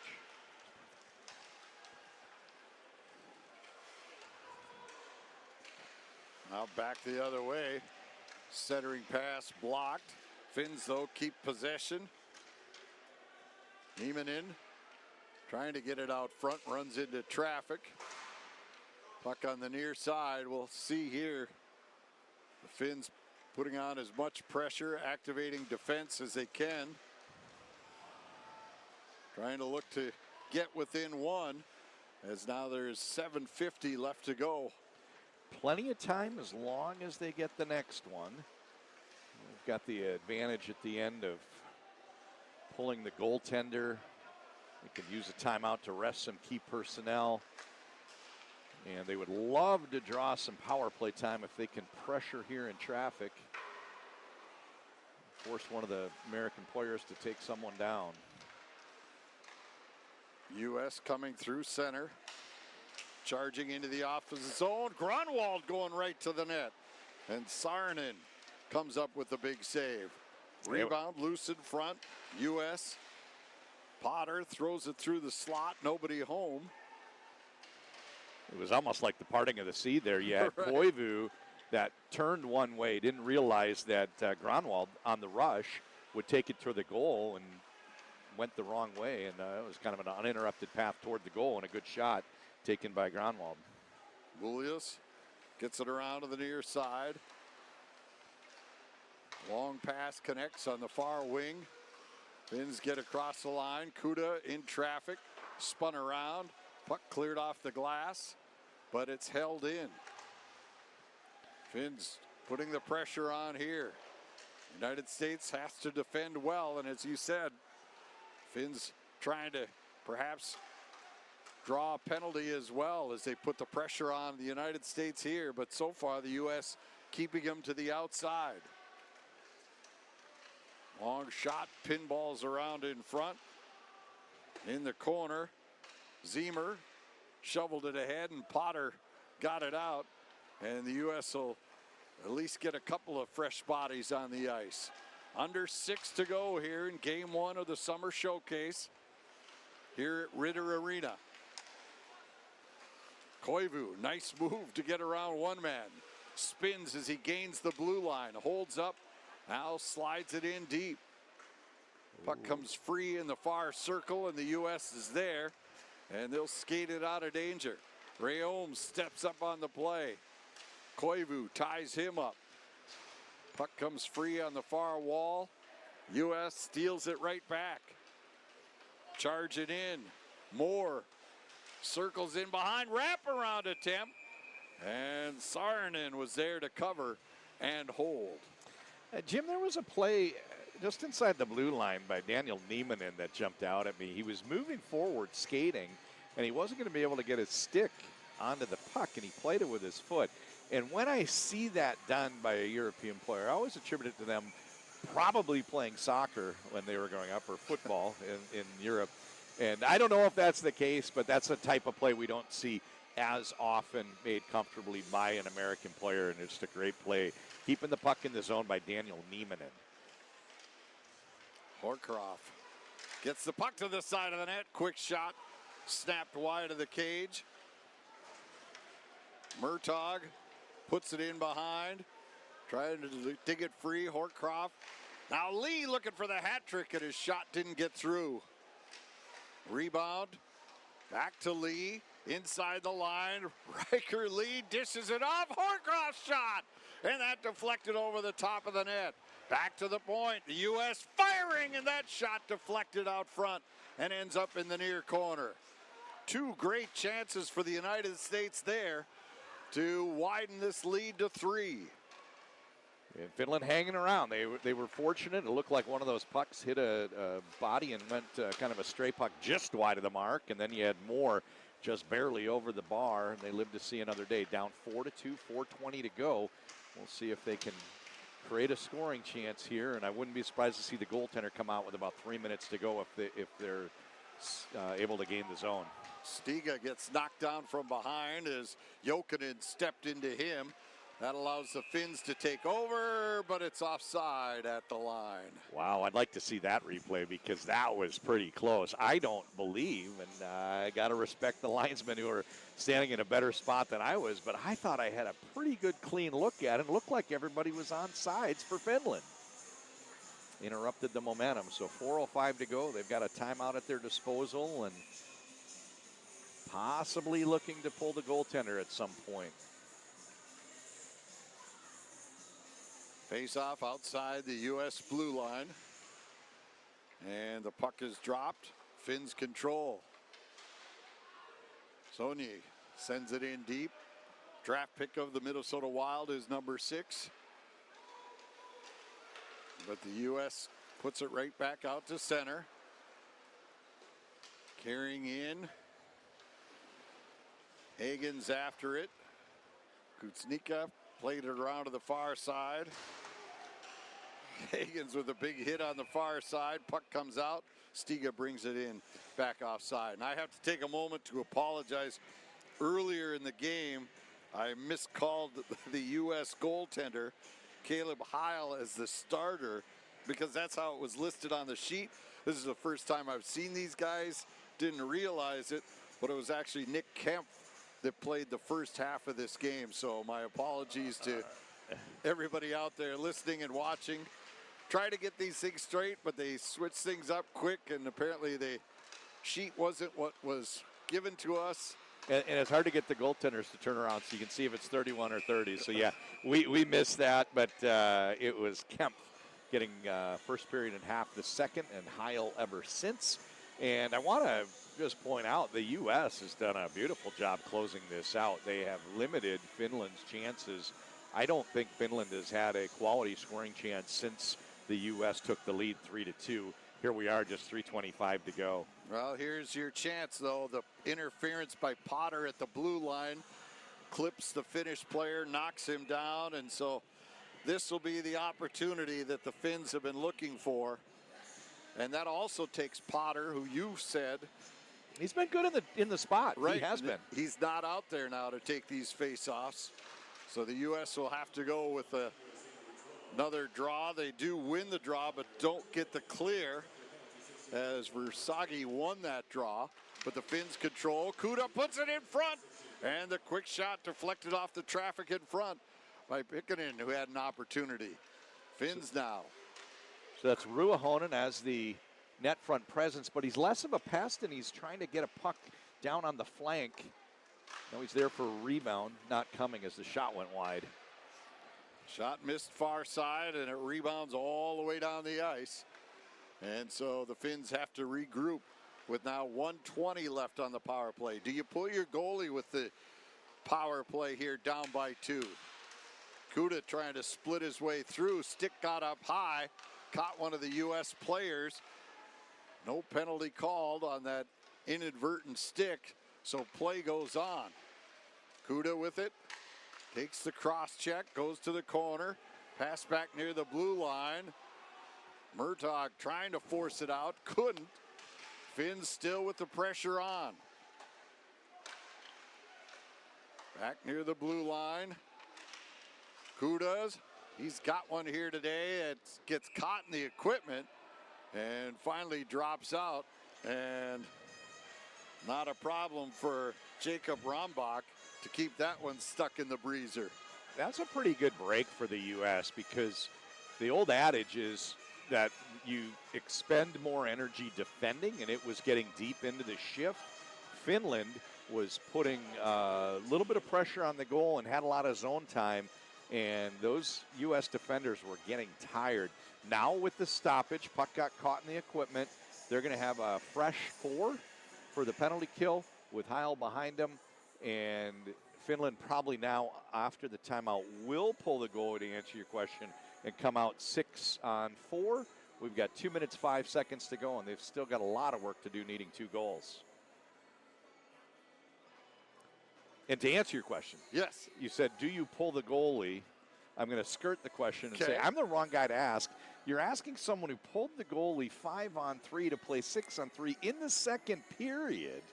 And Nate turned, we didn't score. Nate turned the puck over, which he wasn't supposed to, and gave up a 120-foot breakaway empty net goal to fall down 3 goals in the second period once. So a coaching blunder that the players involved in that game will never let me forget. So I'm the wrong one to ask. But I do see at higher levels of play, teams err on the side of waiting too long. Your Yep. day may never come. I'm an advocate for getting the goalie out when you have the zone. You see an example right here. Face off in the attacking zone. 2 minutes, 5 seconds left, and Finland's going to play 6 on 4. You could say you drew it up perfectly. They just didn't execute. I take full responsibility. And kids were 12 years old. I'll do it again. Big wind. U.S. clears. No icing as they're down a man. And that was a huge face-off win for the United States there. Boy, you ain't kidding. You know, you look at the impact of a face-off win, whether you're killing or on the power play, and it's 20 seconds to regain the zone and get set up. 15 seconds, 20 seconds difference. Koivu with it on the far side. Still another 10 seconds on the power play. Koivu dishes off to the near side. Top of the slot. Koivu one-timer blocked. Rebound comes back near the blue line. That shot in front, scramble, and Heil has got it, and he'll cover for the face-off. And the U.S. now back to full strength as Potter is out of the box. What a play by Will Moore. There was some puck movement around the perimeter and attacking 6 on 4. Moore steps out and blocked the shot. You're getting a replay from a sequence before that. But Moore stepped out, and you'd think with 6 world-class players and a man advantage working against 4, Finland could find a way to get a free shot. And Moore came out to challenge and block the shot that really took away the momentum here for Finland. Now there's a face-off, and it looks like the United States calling timeout. Now they're a full 5 defending, and they'll rest up some personnel with 81 ticks on the board. Yeah, assistant coach Steve Miller is in the center of that huddle. He, of course, is a veteran of so many World Junior teams, always on the staff. No matter who the head coach is, they always select Steve because he is so good at this. Defensive structure, critical times like this. Plus, he's such a scholar of the international game. It's a great mind to have on your bench. And you mentioned the international game. I think over time some of these things have blended, but you still have some differences in approach. And the Canadians used to kind of play zone by zone by zone, staying in their lanes. We saw, the Russians of the 70s and 80s with some neutral zone weaving and changing things. A hallmark of the European teams, and I think it does stem from soccer strategy, they're usually comfortable patiently laying back and then attacking out of the back and using those defenders in the position of hockey. We call it a defenseman, a lot more involved in the attack. So it is good to have coaches that have coached against international play rather than maybe just spending a lot of time in domestic junior league or a college team. Higgins wins that face-off, and the U.S. gets another big clear. 69 seconds left to go in this game. U.S. up by a pair. Finland with the net empty, trying to get within at least a goal. Koivu coming up through center, plays it in deep, gets by Heil. In the corner. Finns throw it towards the side of the net. That's picked off, and the U.S. gets a big clear. And a race for it. Empty net. Lee drops it off. Stiga puts it in. And the U.S. is now up 5-2 with 40.7 seconds left. Stiga's second of the game comes with an empty net. Final minute of play. And that will be a nail in the coffin that was already closed. Assist on that. Nice play over on the wall by Riker Lee. And you know, if we start to talk about player of the game, I think, you know, Riker Lee's name's going to come out, right? We've seen some great play on both sides, but Riker Lee certainly putting his stamp on the game. And we talked earlier in the game about how the U.S. has a national team development program whose sole purpose is to prepare players for the world competition. And it's not exclusively where they source players. You have some players that develop at different rates. Sometimes there's not room for everybody on the team. And I think Riker Lee setting a team lead with a lot of goals in the USHL for Madison and coming out showing he belongs in a conversation with, you know, the top American forwards this age is really a player that I was impressed with in this game today. Yeah, no doubt. There have been some standout performances here in this game by both countries. They have to be very pleased with what they saw here, because this was an extremely well-played hockey game here, considering that this is July.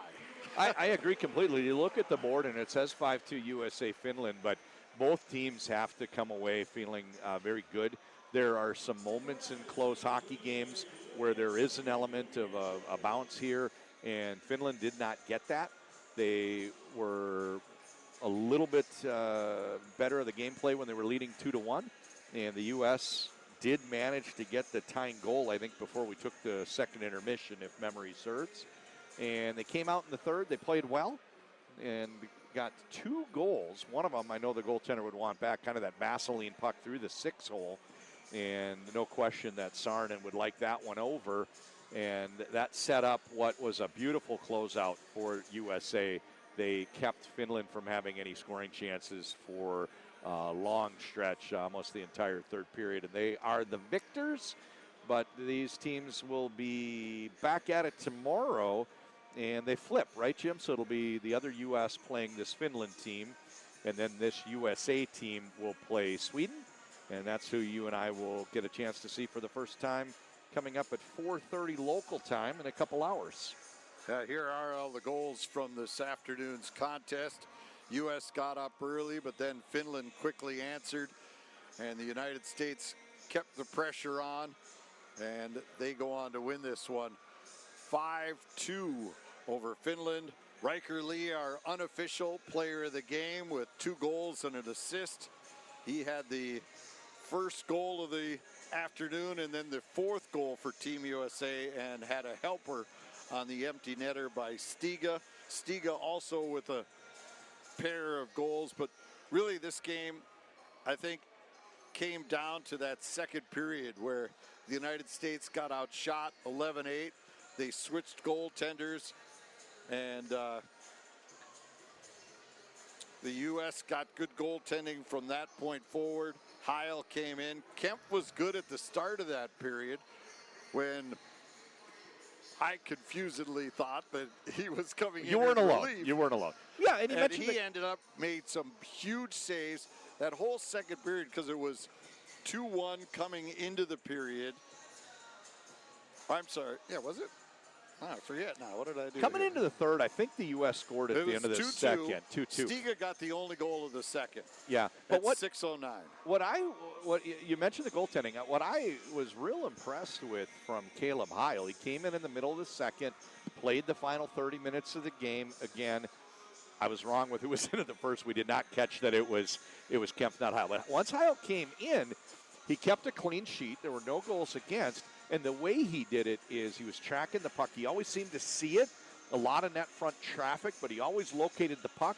And his rebound control was beautiful because a lot of them would hit him dead and in front, and he pounced quickly. There were at least 3 that I can recall where he quickly got on top of the puck, not leaving any rebounds. And Caleb Heil did a great job for the U.S., and they did a great job as a team closing out once they had the lead. So that's game 1 in the books. USA Blue 5-2, or USA White 5-2 over Finland, in a game where the final score is very misleading for the game that we watched. I thought it was a pretty even game, and both teams definitely, agree with you there, have a lot to take away from it and should feel good about their performance. Yeah, the USA had a 12-7 shot advantage in the third period. Final shots for the game, 27 apiece.